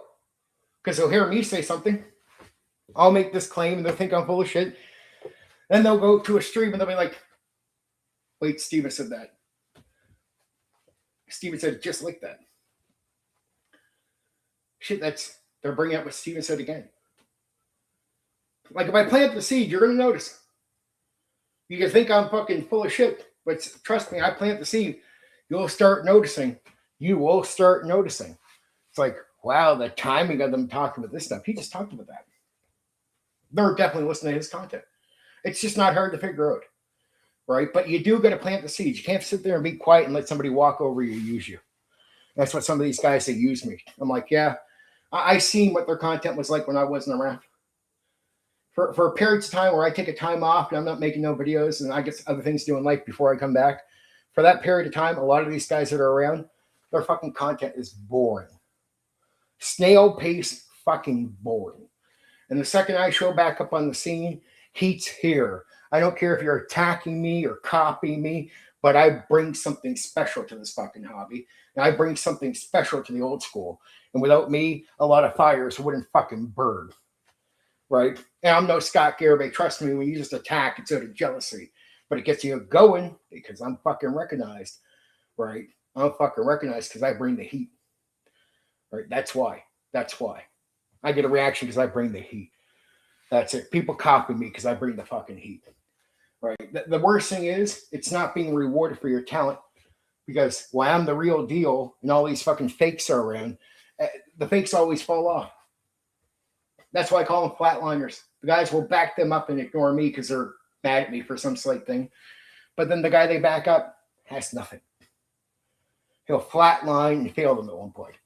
It'll be like you'll even see them like they'll start getting mad at guys because they'll back up a guy like a certain James guy out there, get him up to 3,000, and they just realize he has nothing. And if I say your name, you're somebody. If I say your name, hey, even Bender might get a few more likes right now. So I said his fucking name. He says mine, nobody gives a fuck. It won't come back to me in a positive way. Won't matter. Because he doesn't matter. That's how it works. All right. There you go, Black Rose. I love you. You know the deal. Never take anything the wrong way, dude. I appreciate you sticking around. Deadlands is going to be better, and I'll get off this sort of hype. I just had to get it out because I heard a bunch of things today, and you know me. When I hear the shit, you're going to get a rant, right? But the rant will be gone tomorrow because I'll be talking about Deadlands, and I'll be in a positive mood. And I'm probably going on 3 hours of sleep right now, so I'm probably a little bit more cranky than I should be. But I'll have a good sleep tonight. We'll fucking be in a positive. Deadlands will be exciting. Be good. Be good. And it won't be this because it'll be a way more appealing game to more people and yourself. I know you like the Savage Worlds one, so Deadlands will be very, very appealing. I love you, dude. I'll talk to you soon.